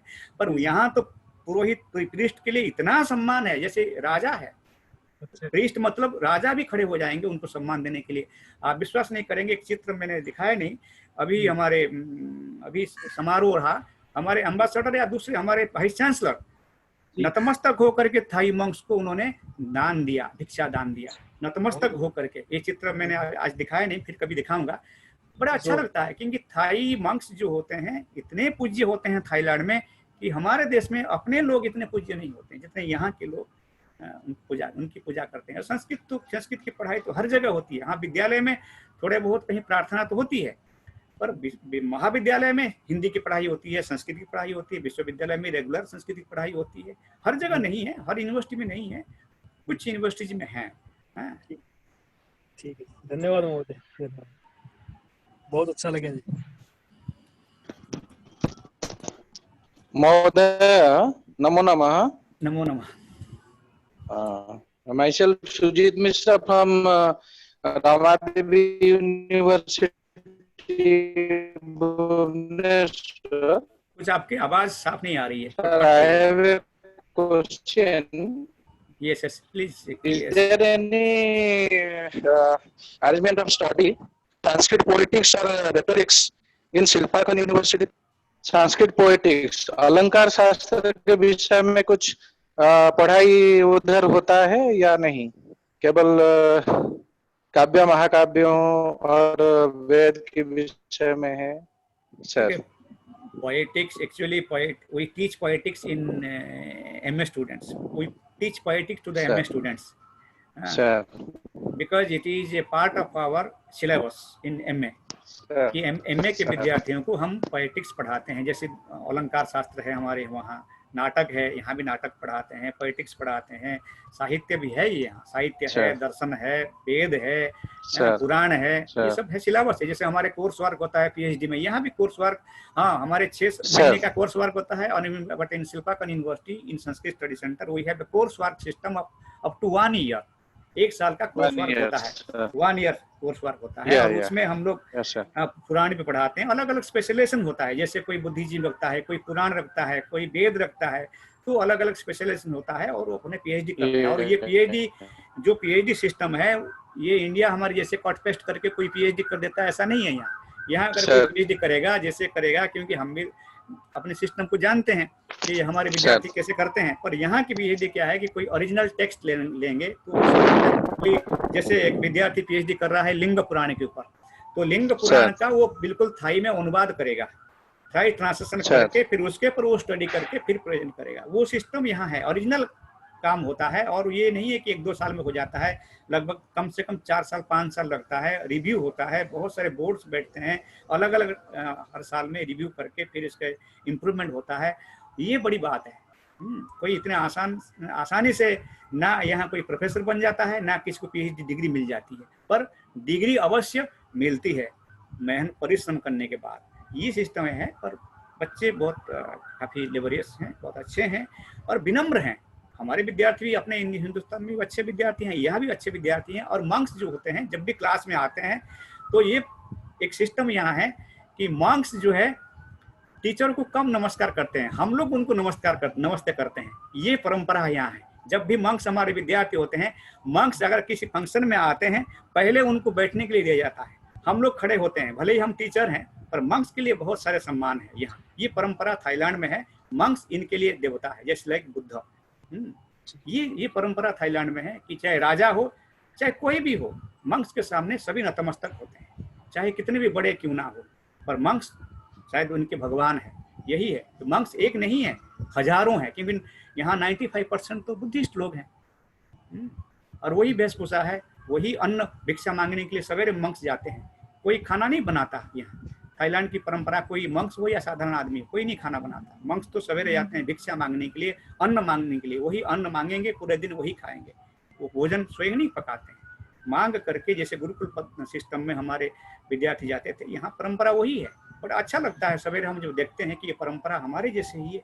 हाँ, लाल कपड़े पहन करके वो जब निकलते हैं अन्न मांगने के लिए, भिक्षा मांगने के लिए, ये परंपरा हमारी ही परंपरा है, भारतीय परंपरा है। हाँ, वो आपको अच्छा लगेगा, कभी आप रहेंगे आकर के आपको लगेगा अच्छा कि यार सारे हमारे जैसे तो हैं यहाँ, हमसे भी ज्यादा परिष्कृत है, हाँ, तो शुद्ध हैं, ऑनेस्ट हैं, काफी डिसिप्लिन्ड है। जैसे यहाँ का टाइम देखिए, यहाँ अभी 7 बज रहा है लगभग, तो यहाँ 7 बजे तक लगभग 60% लोग यहाँ के डिनर कर चुके हैं। यहाँ शाम को 7 बज रहा है, 60-70% लोग अभी डिनर कर चुके हैं। यहाँ एक परंपरा है कि 8 बजे के बाद कोई शायद डिनर करता नहीं है। यहाँ समय से पहले सो जाते हैं, फिर समय से पहले उठते हैं, नियम पूर्वक चलते हैं, ब्राह्म मुहूर्त में उठ करके अपना कार्य करते हैं, जैसे हमारे विद्यार्थी उठते हैं, वही परंपरा है यहाँ। और बड़े विनम्र है, बड़े आप कहते हैं कि बहुत सुंदर व्यवहार उनका होता है। Thank you sir. जी बहुत बहुत धन्यवाद प्रश्न पूछने के लिए। महोदय, अभी हमारे चैट बॉक्स में कुछ प्रश्न हैं। जी जी, मैं उनको यहाँ पढ़ के आपको बताता हूँ। तो बिल्कुल। इसमें एक श्रीमान शील कमल चौरसिया जी हैं, वो पूछ रहे हैं कि what is the condition of theory and practice in Thailand in reference to Indian scriptures, do they believe in practice also? Practice जैसे एक्चुअली प्रैक्टिस तो नहीं करते हैं, जैसे कोई मंत्र पढ़ते हैं, मंत्र का अध्ययन करते हैं, बस उतना ही मंत्र अध्ययन करते हैं बस। उसके बाद हाँ, प्रैक्टिस जैसे करते हैं, जैसे आप योग का प्रैक्टिस करते हैं, जैसे हम इनको योग सिखाते हैं, कई बार मंक्स भी योग सीखते हैं, प्रैक्टिस भी करते हैं। तो ये योग थ्योरी भी पढ़ते हैं, योग सूत्र भी पढ़ते हैं और प्रैक्टिस भी करते हैं। हाँ, जहाँ प्रैक्टिस की जरूरत पड़ती है वो प्रैक्टिस करते हैं, जहाँ थ्योरी की जरूरत पड़ती है थ्योरी पढ़ते हैं। तो योग के क्षेत्र में प्रैक्टिस अवश्य करते हैं। हाँ, रही बात जो मंत्रों का प्रैक्टिस नहीं करते हैं, क्योंकि इनका जैसे नमो तस्स भगवतो अरहतो सम्मा सम्बुद्धस्य, जैसे पाली में इनके सारे प्रैक्टिस जैसे सारे काम जैसे हमारे संस्कृत में होते हैं, यहाँ सारे जितने भी काम है पौरोहित से संबंधित सारे काम पाली में होते हैं। इनके अपने जो पाली कल्चर है, बुद्धिस्ट कल्चर है, उस हिसाब से होते हैं। ये प्रैक्टिस उसी में करते हैं, केवल योग आदि प्रैक्टिस करते हैं और संस्कृत श्लोक आदि मंत्रों का इतना प्रैक्टिस नहीं करते हैं। हाँ, वो अपने बौद्ध धर्म के हिसाब से पाली में अपना सब कुछ कार्य करते हैं। हाँ, पाली का बहुत बढ़िया पाठ करते हैं। जो आप संस्कृत में हम श्लोक पाठ करते हैं, मंत्र पाठ करते हैं, यहाँ पाली का ही सारा काम पाली में होता है। हाँ, ये सब होता है, बस जो हमने देखा। जी धन्यवाद। इन्हीं ने दोबारा एक प्रश्न जैसे किया, do they follow our culture in letter and spirit? शायद इसी से संबंधित कुछ वो थोड़ा और जानकारी लेना चाह रहे हैं कि only going to temple doesn't make us cultured because we ironically observe criminals and demons are great bhakts and do big puja, do they follow our culture in letter and spirit? ऐसा कुछ प्रश्न है उनका, ऐसा है जी महोदय?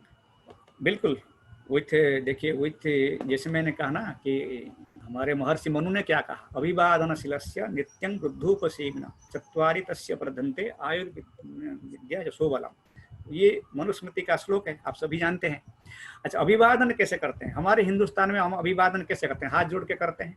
यहाँ थाई में 100% लोग हाथ जोड़ के नमस्कार करते हैं। हर आदमी, चाहे वो विद्यार्थी हो, चाहे वो कोई भी हो, चाहे कहीं भी जाइए, हाथ जोड़ कर नमस्ते करते हैं। यहाँ कोई हैंडशेक नहीं करता। ये परंपरा हमारे हिंदुस्तान में तो हम लोग हाथ मिला लेते हैं आज भी, चाहे हमारे मित्र हो चाहे, पर नमस्ते कितने लोग हमारे हिंदुस्तान में करते हैं? पर यहाँ थाईलैंड में 100% लोग अभिवादन करते हैं नमस्ते करके। तो ये भारतीय परंपरा है या हमारे थाई परंपरा है? बताइए। जो थाईलैंड आया होगा और निश्चित देखा होगा, तो ये परंपरा आज भी है, हाथ जोड़ करके नमस्कार करना। और खास करके इस कोरोना के टाइम में आपने देखा होगा कि विदेश के लोग कैसे, बड़े बड़े नेता कैसे हाथ जोड़ कर नमस्ते करते हैं। ये परंपरा थाईलैंड में है, तब भी था, आज भी है, आगे भी रहेगा। और हमारे हिंदुस्तान के लोग तो डर करके अभी नमस्ते कर रहे हैं, हैंडशेक नहीं कर रहे हैं। पर यहाँ तो डर करके नहीं करते हैं, यहाँ तो एक्चुअली इनके स्वभाव में है ये नमस्कार, वैसे ही कर रहे थे। मैंने 4 साल पहले देखा, 2016 में देखा, आज भी मैं देख रहा हूँ। और 2016 में कोरोना था क्या?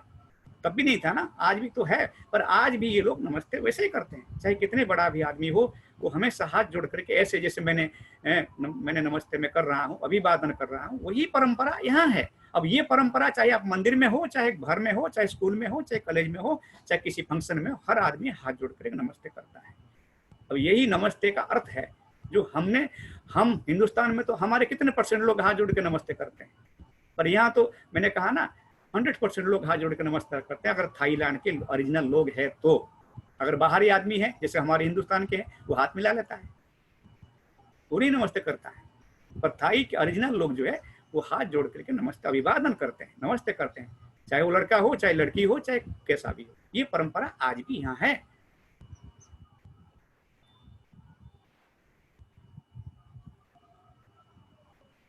बहुत अच्छा, बहुत सुंदर जानकारी मिली। It was very enlightening and informative. अच्छा, एक चीज बताइए, जी क्या पाली लैंग्वेज जो है वो still not a living language, I know, but are there any efforts to bring Pali language into life? Pali भाषा का जो व्यवहार होता है, जैसे जी हमारे यहाँ छिटपुट लोग थे, कभी पाली में थोड़े से साहित्य लिखने का भी प्रयत्न किए थे, जैसे प्रोफेसर संग्रसेन सिंह थे आदि। क्या वहाँ पर पाली भाषा को तो धार्मिक कृत्यों में व्यवहार करते हैं, जी जी परंतु सामान्य भाषा थाई है, लेकिन जी जी पाली भाषा को फिर से जीवित करने के लिए, जैसे सौरसेनी प्राकृत को जीवित करने के लिए कुंद कुंद संस्था बनी थी, अजी कुछ लोग अभी भी प्रयास कर रहे हैं कि सौरसेनी प्राकृत को करने, आप फेसबुक में देखे होंगे, प्राकृत अभियान करके लोग हैं वो कोशिश कर रहे हैं। क्या ऐसा पाली भाषा को फिर से जीवित करने के लिए ऐसा कोई प्रयास है? और क्या वहाँ हिंदू लोग थोड़े भी हैं संख्या में? जैसे महायान बुद्धिज्म तो वहाँ है, हीनयान के भी थोड़े लोग हैं क्या? यहाँ के लोग तो थेरवादी बुद्धिस्ट हैं, जो श्रीलंका से आए थे, तो थेरवादिस्ट अच्छा, है यहाँ थेरवादी थाईलैंड। हैं। और हाँ, महायान के कितने लोग हैं? बहुत कम है। जनरली यहाँ थेरवादी बहुत बुद्धिस्ट कम बहुत है। Actually most of the Thai monks they are Theravadi Buddhist people. Mahayanist बहुत कम है, इसलिए जो परंपरा है एक्चुअली अच्छा, जो मैंने लंका की तरह, यानी वियतनाम से ये फर्क है। वियतनाम वियतनाम से में फर्क है, महायान बुद्धिस्ट हैं वो चाइना से और आए हैं, वो थेरवादी उधर न से। के बराबर हैं। यहाँ थेरवादी अधिक हैं, महायान कम है। और महाजन बहुत कम हिंदू है। पॉपुलेशन कुछ है, हिंदू जी जी, पॉपुलेशन? हिंदू थाई इंडियंस जैसे हमारे हिंदू हैं, लगभग यहाँ भी काफ़ी एस्टेब्लिश्ड है, लगभग 3 लाख के आसपास हिंदू लोग हैं जो कि परमानेंटली यहाँ रहते हैं। अच्छा, जो और माइग्रेंट्स हैं, माइग्रेंट से, ये परमानेंटली माने, थाई इंडियंस। अच्छा, मैंने ये जाने से पहले वहाँ पूरा बुद्धिस्ट ही था? बिल्कुल बुद्धिस्ट ही था, और वो इन्होंने अपने नाम भी जैसे थाई जो सरनेम है, इन्होंने थाई के हिसाब से रख लिया। जो भी हिंदू यहाँ रहते हैं, परंपरा वही है केवल। अच्छा, थाई जानते हैं, हिंदी जानते हैं, संस्कृत तो जैसे थोड़ा बहुत, जैसे रिचुअल में संस्कृत का प्रयोग होता है, यहाँ के रिचुअल्स में भी पाली का प्रयोग होता है। अदरवाइज पाली में कोई विशेष कार्य नहीं होता, केवल क्लासरूम तक सीमित है, रिचुअल तक सीमित है। जैसे हमारे संस्कृत है, रिचुअल तक सीमित है। हाँ, बोलचाल की भाषा जैसे संस्कृत कम है, यहाँ भी पाली बोलचाल की भाषा नहीं है, मंदिर तक सीमित है, रिचुअल तक सीमित है, वही है। हाँ, केवल जैसे हम टेक्स्ट बुक में काम करते हैं, रिसर्च में काम करते हैं, आर्टिकल लिखते हैं, तो उतना होता है पाली में, कोई थोड़ा बहुत बोल दिया, कोई लिख लिया, वही होता है। पर जनरली बोलचाल की भाषा पाली नहीं है, रिचुअल तक सीमित है, उतना है। अच्छा, ठीक है। अच्छा, ये लोग लंका से आए थे? हाँ, थेरवादिस्ट धार्मिक ग्रुप इनके ये लंका से आए थे? लंका से आए थे, थेरवादिस्ट हैं, और यही इनके जो मैक्सिमम जो थाई के लोग हैं थेरवादी हैं। तो इनके हाँ थेरवादी हैं। और वो लंका में जो सिस्टम है, यहाँ भी वही सिस्टम है।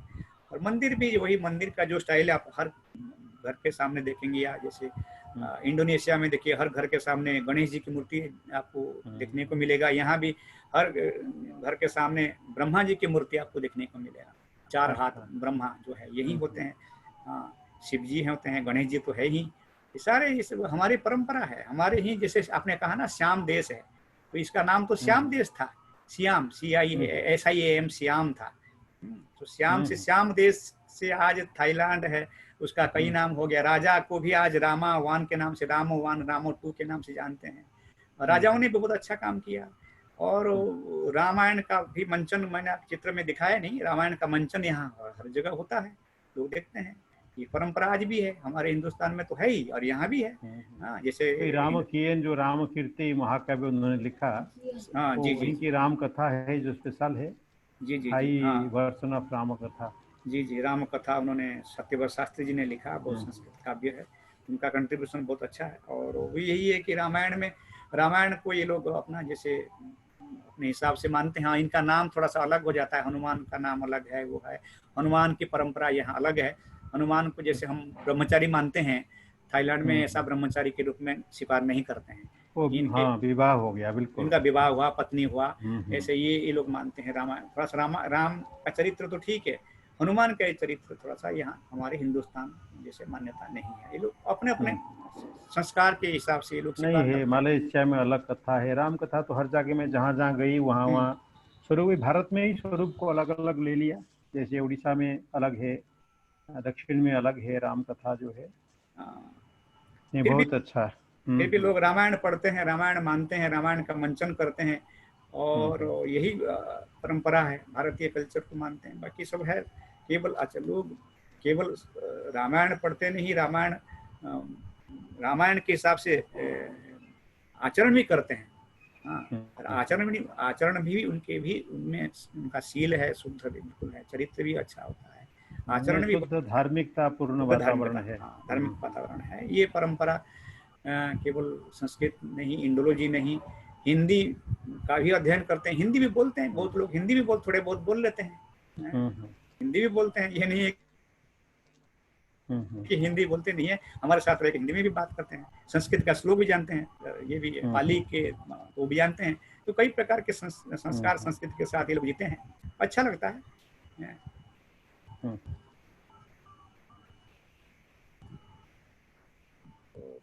बहुत अच्छा लगी जाता। और कोई पूछेंगे?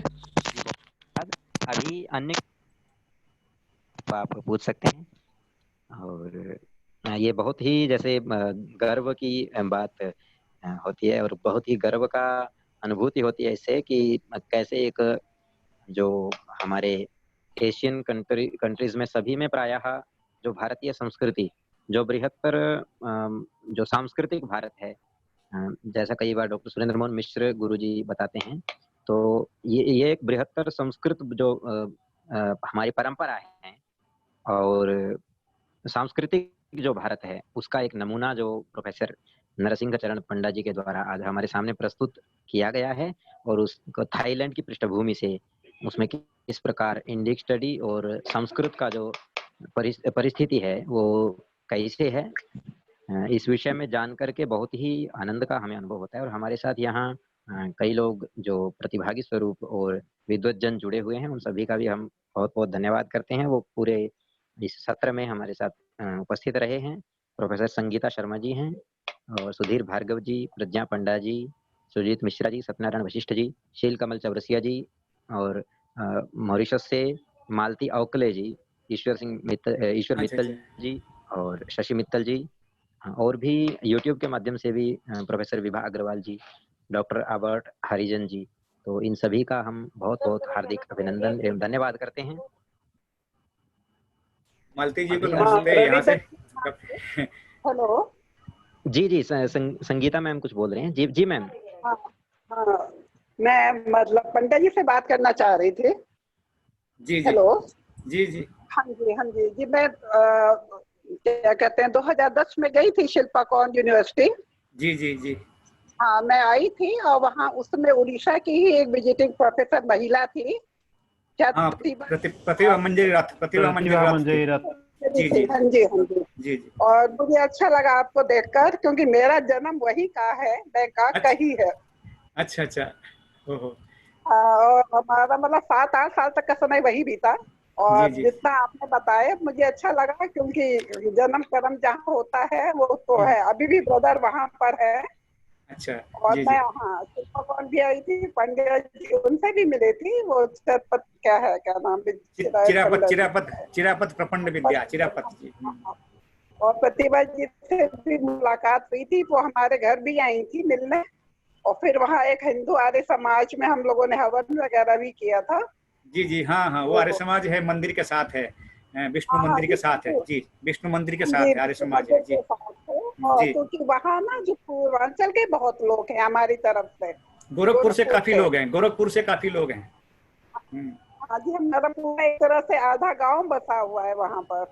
गोरखपुर से तो काफी इंडियंस हैं, लगभग आप मान के चलिए कि काफी लगभग इंडियंस है। और 50% हाँ तो लोग गोरखपुर के हैं यहाँ, जी काफी। हाँ जी हाँ, तो 40% तो हैं। और जी जी अभी भी ब्रदर हमारे वहीं सेटिल हैं, पिताजी का वही एक बिजनेस था कपड़े का। जी जी तो हमारा तो बहुत अच्छा लगा जब ये हुआ कि शिल्पा कौन से है, तो मैंने कहा नहीं आज तो हम जरूर सुनेंगे। मैं गई थी शिल्पा कौन, हमने जी अपने जी जी किताब भी भेज की थी वहाँ। जी जी। तो हम ये चाहेंगे कि वहाँ से जो वो निकलता है ना, ये मैगजीन वगैरह जिसे हम लेख देना चाहेंगे, तो उसका डिटेल मिल जाए। नहीं, आपके जो भाई हैं अगर वो मेरे से मिलेंगे, मैं उनको कॉपी दे दूंगा, वो आप तक पहुंचा देंगे, जितने भी कॉपी चाहिए, चाहे एक हाँ मैं दे हाँ दूंगा। एक कॉपी तो हाँ। हाँ हाँ जी, जैसे उसमें जो सब्जेक्ट है ना, तो जी जी मेरे ख्याल से जो इंडोलॉजी आप बता रहे हैं इंडेक्स में, तो उसमें जो है हर सब्जेक्ट से दे सकते हैं क्या? हाँ, ये इंडोलॉजी से संबंधित है, इंडियन स्टडीज से, चाहे जर्नलॉजी हो, बुद्धिज्म जैनिज्म से लेकर के जो भी आपके मन में आता है, चाहे इंडियन फिलोसफी से संबंधित कुछ भी विषय हो, वेद हो, दर्शन हो, वास्तु हो, कुछ भी हो, आप दे सकते हैं, but related to Indology only. अच्छा अच्छा अच्छा, तो उसमें चल सकता है, क्योंकि आजकल थोड़ा सा यूजीसी का भी उसमें जो है ना। ना ये शुरू हाँ किया हमने, इससे 2017 में मैंने शुरू किया था, वो 4 वॉल्यूम ऑलरेडी पब्लिश हो चुके हैं, अभी 5वां अभी चल रहा है। और ये एक मेजर कंट्रीब्यूशन है, क्योंकि इससे पहले ये कार्य नहीं होता था, और हमने सोचा कि चलो, क्योंकि मैं रिसर्च का आदमी रहा हूँ, तो इसलिए, क्योंकि हमने होशियारपुर में भी विश्वेश्वरम इंडोलॉजिकल जर्नल हम पब्लिश करते हैं, अच्छा, तो विश्वेश्वरम का। हाँ, इंडोलॉजिकल जर्नल, उसके साथ भी हम जुड़े हुए हैं। तो रिसर्च का एक्सपीरियंस काफ़ी रहा है, बनारस से काफ़ी रहा है, होशियारपुर से रहा है, तो वो परंपरा जो है थोड़ा बहुत कहीं ना कहीं मेरे साथ है, तो हमने इसको लॉन्च किया। फिर वो हमें ग्रांट्स मिला हमारे एम्बासी से, इंडियन एम्बासी से मिला, through minister of culture, government of India से, और ये लगातार 4 वॉल्यूम अभी प्रकाशित हुए हैं। अभी 29 मई को हमारे जो वाइस चांसलर हैं, जिनको यहाँ प्रेसिडेंट कहते हैं, तो वो और हमारे एम्बेसडर दोनों ने इसको रिलीज किया वॉल्यूम 4। और बाकी अच्छा ये काम शुरू हो रहा है, क्योंकि इंडोलॉजी से संबंधित जो इंडोलॉजिकल जर्नल है, ये काम शुरू हुआ है अभी। पहले तो होता था सारा काम, पहले ये जर्नल नहीं था। और एक की अच्छा बात है कि यहाँ इंडियन कल्चरल सेंटर है बैंकॉक में, जो इंडियन एम्बासी के अंडर है, तो वहाँ भी संस्कृत, जो हमारे बिगनर्स होते हैं, संस्कृत पढ़ते हैं, तो मैं पिछले 3 साल से उनको संस्कृत भी पढ़ा रहा हूँ। ये भी परंपरा अच्छा थी अच्छा। नहीं, वो भी हम एक नई परंपरा शुरू की, जो कि थाईलैंड के जो एजेड लोग हैं, दूसरे लोग हैं, वो भी आते हाँ हैं, जी, पढ़ते हैं। जैसे कोई अकाउंटेंट्स हैं, और दूसरे टाइप के हैं, चार्टर्ड अकाउंटेंट्स हमारे विद्यार्थी हैं, हाउस वाइफ्स हमारे विद्यार्थी हैं, जो अच्छा अच्छा एमए अच्छा। नहीं कर सकते हैं, एमए नहीं कर सकते हैं, पीएचडी नहीं कर सकते हैं, पर काफी संस्कृत जानना चाहते जिज्ञासा हैं, है। वो भी आते हैं, वो इंडियन कल्चरल सेंटर में आकर के संस्कृत पढ़ते हैं। आजकल ऑनलाइन क्लासेस में ले रहा हूँ, तो वहाँ भी हर सैटरडे को क्लास होती है, 1 घंटे का क्लास होती है इंडियन कल्चरल सेंटर में। तो ये भी अच्छा हमने एक नया प्रकल्प शुरू किया, ये जर्नल का काम भी शुरू किया यहाँ, ये भी शुरू किया। तो ये कुछ नया काम हमें करने को अवसर मिला यहाँ, और सुयोग भी मिला, सौभाग्य भी मेरा है, चलो कुछ सपोर्ट भी मिला, तो ये अच्छा कुछ अच्छा। काम ये तो नया चल रहा है। अच्छा जी, जो आप पंजाब से जहाँ वीरेंद्र कुमार जी रहे हैं, उनके वही पंजाब से गए हैं?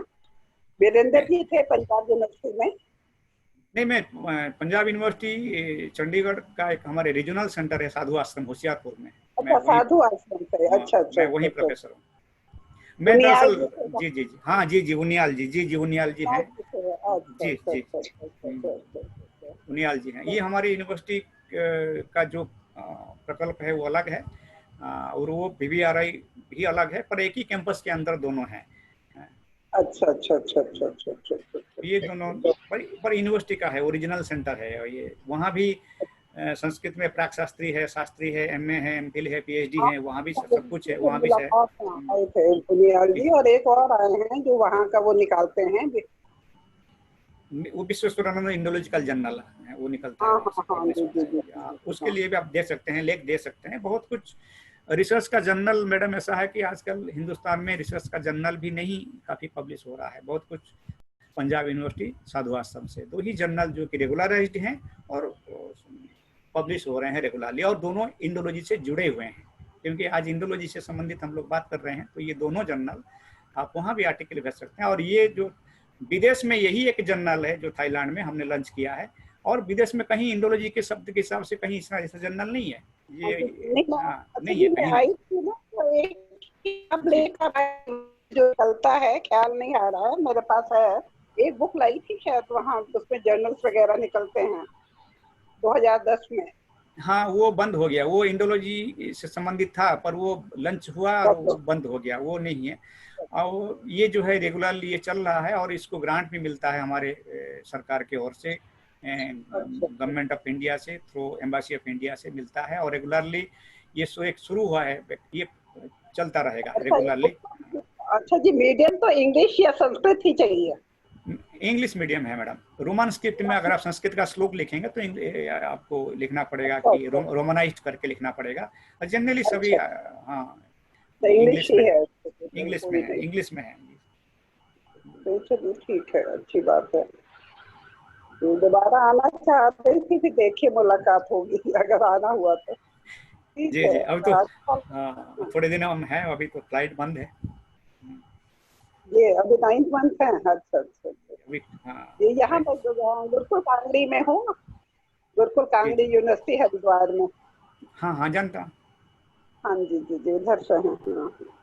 जी मुझे बहुत अच्छा लगा आपसे बात करके। बहुत बहुत धन्यवाद आपको, सादर नमस्ते। हाँ जी, नमस्कार सर। जी बहुत धन्यवाद। और मैडम ने जो ये प्रश्न पूछा, इससे हमारा भी ज्ञानवर्धन हुआ है। पत्रिकाएं वहाँ अभिवादन तो ऐसा है ना, झुक कर बैठ कर करते हैं, हाथ जोड़कर भी नहीं करते हैं, बैठ कर करते हैं, बकायदा जो है झुक कर करते हैं। हाँ, मंक्स को तो झुक के करते हैं, बिल्कुल नमस्ते ऐसे, बिल्कुल प्रणिपात जैसे हमारे साष्टांग प्रणिपात करते हैं, वही परंपरा यहाँ भी है। हाँ वही परंपरा है, हमसे भी आगे निकले हैं ना हमारे साथ। हाँ जी क्योंकि हमारे साथ बीएचयू में पढ़ते थे 4 मॉन्क, वो पाली में पढ़ते थे, हम लोग संस्कृत थे, डिपार्टमेंट एक ही था।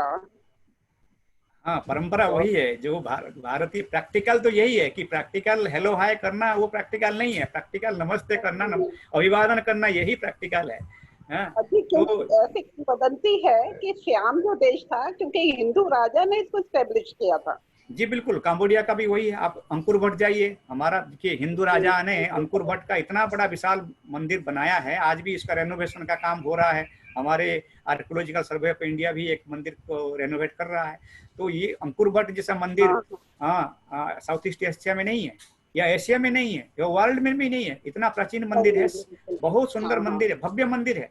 और थाईलैंड में भी बहुत सारे हिंदू मंदिर आज भी हैं, और बहुत सारे जगह विष्णु के पुराने मूर्तियां, हजारों सालों का मंदिर है।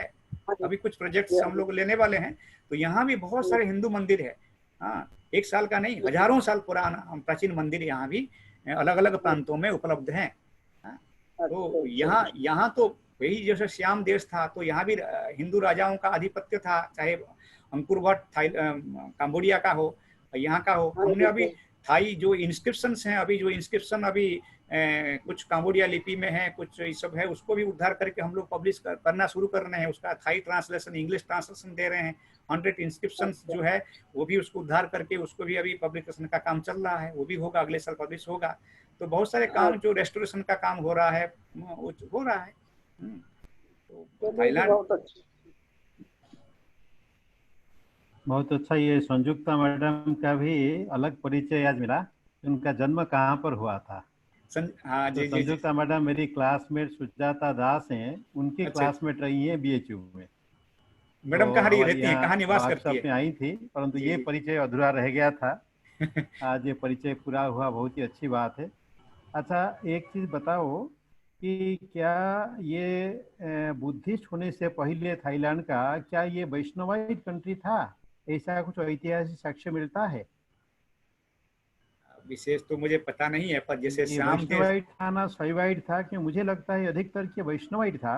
और वैष्णवाइट होने के समय फिर ये बुद्धिज्म आया और ये लोग कन्वर्ट हुए बुद्धिज्म को। इस करके मंदिरों में जो वैष्णविज्म है उसका बहुत आयत में ये सारा आर्किटेक्चरल वो आर्टिफैक्ट्स मिलते हैं। जी जी जी, आपने और बिल्कुल। श्याम नाम भी होना कहीं यह जी। एक तो हरा हो सकता है, दूसरा है कि कहीं इसका संबंध वैष्णविज्म से भी हो, वैष्णविज्म से है, क्योंकि क्योंकि जो हमने अंकोर वाट देखा। पास में है। अंकोर वाट जो है वो विष्णु मंदिर है चीफली, उसमें सभी देवताएं हैं, जी जी परंतु मुख्यतः वह विष्णु मंदिर है। माने सबसे बड़ा विष्णु मंदिर, इतना बड़ा विष्णु मंदिर भी भारत में नहीं है नहीं है। जितना अंकोर वाट का जो है वो है। और ये पूरा बेल्ट तो बाली तक जो है ये काफी समता है इन सब में।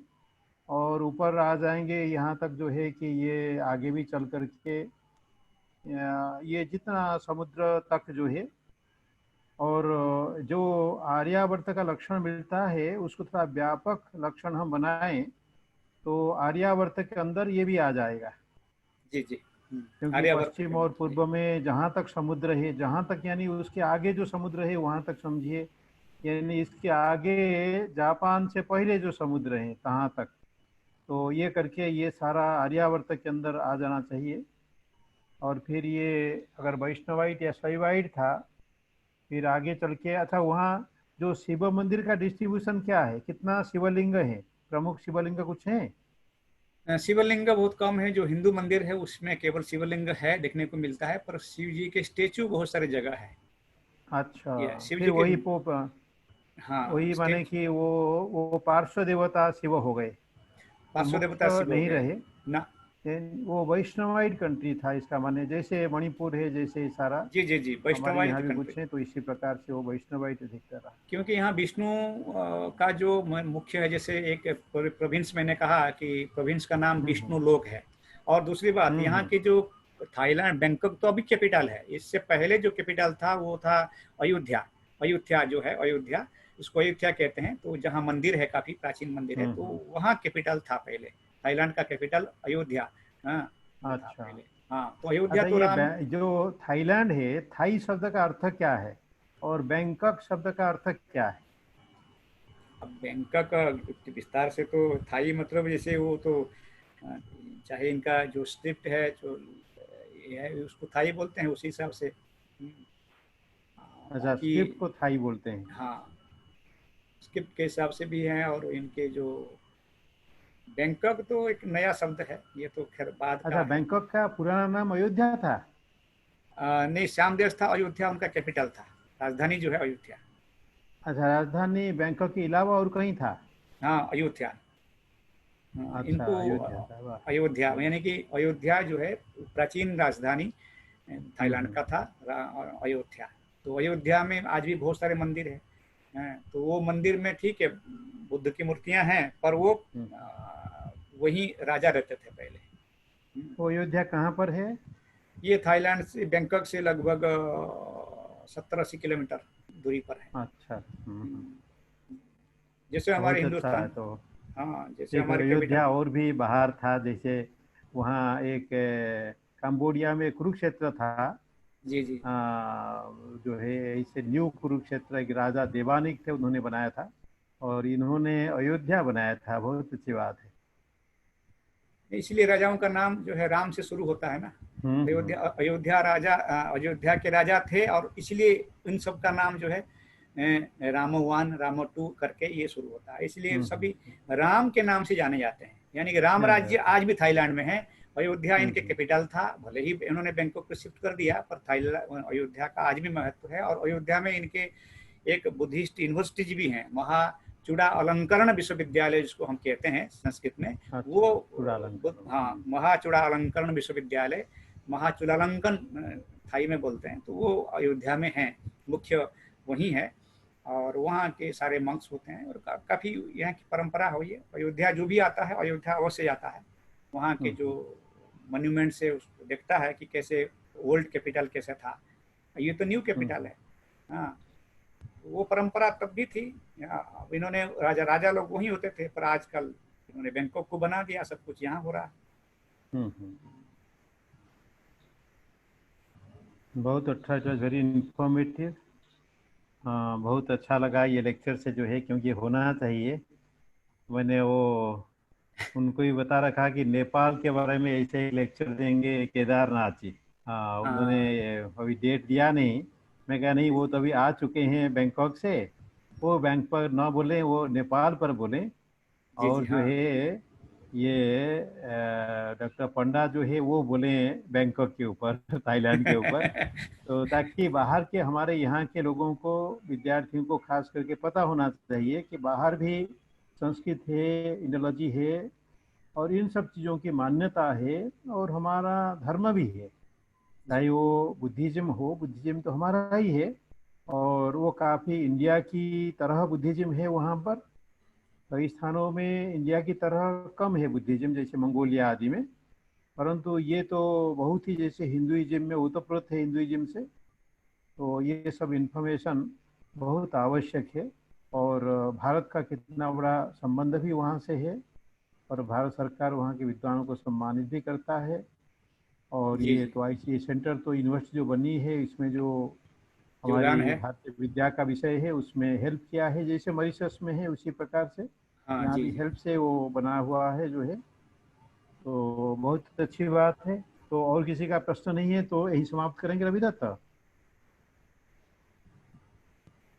जी रविदत्त, जी जी गुरुजी, अन्यः प्रश्नः नास्ति अत्र। अस्तु। तो बहुत बहुत धन्यवाद जो है।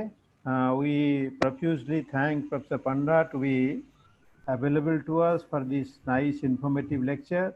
We are enlightened on the exact situation of Sanskrit Indic studies in Thailand, Silpakorn University, the history, architecture, temples, religion, language, and the academic publications, and the new Thai Pragya journal that he launched.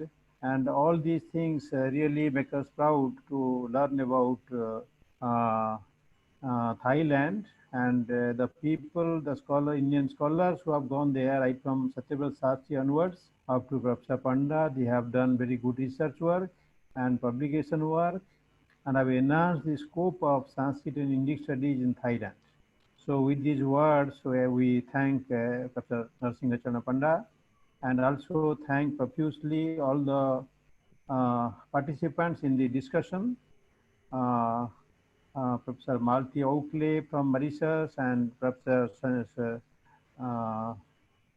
Sanjukta from Gurukul Kangri University, and क्षमतां Sudhir Guru, Bhargav Sangeeta, ji, professor Sangeeta. Sangeeta ओ, madam, and Sudhir Bhargav ji, the historical researcher from Narno from Rewadi, and Sheel ji, and other people whosoever are present. Pragya Panda, she has joined us from the Sri Ravi Shankar University in Odisha. Dr. Abhat Harijan, Professor Ishwar Mittal from Kurukshetra, and other people. Some of them have left after the lecture and some discussion.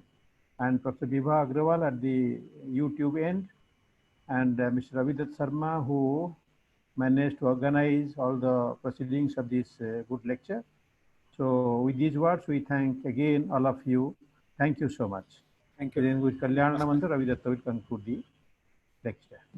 Om, thanks all of you. अभी हम कल्याण मंत्र के साथ इस व्याख्यान को यहीं संपन्न करना चाहेंगे।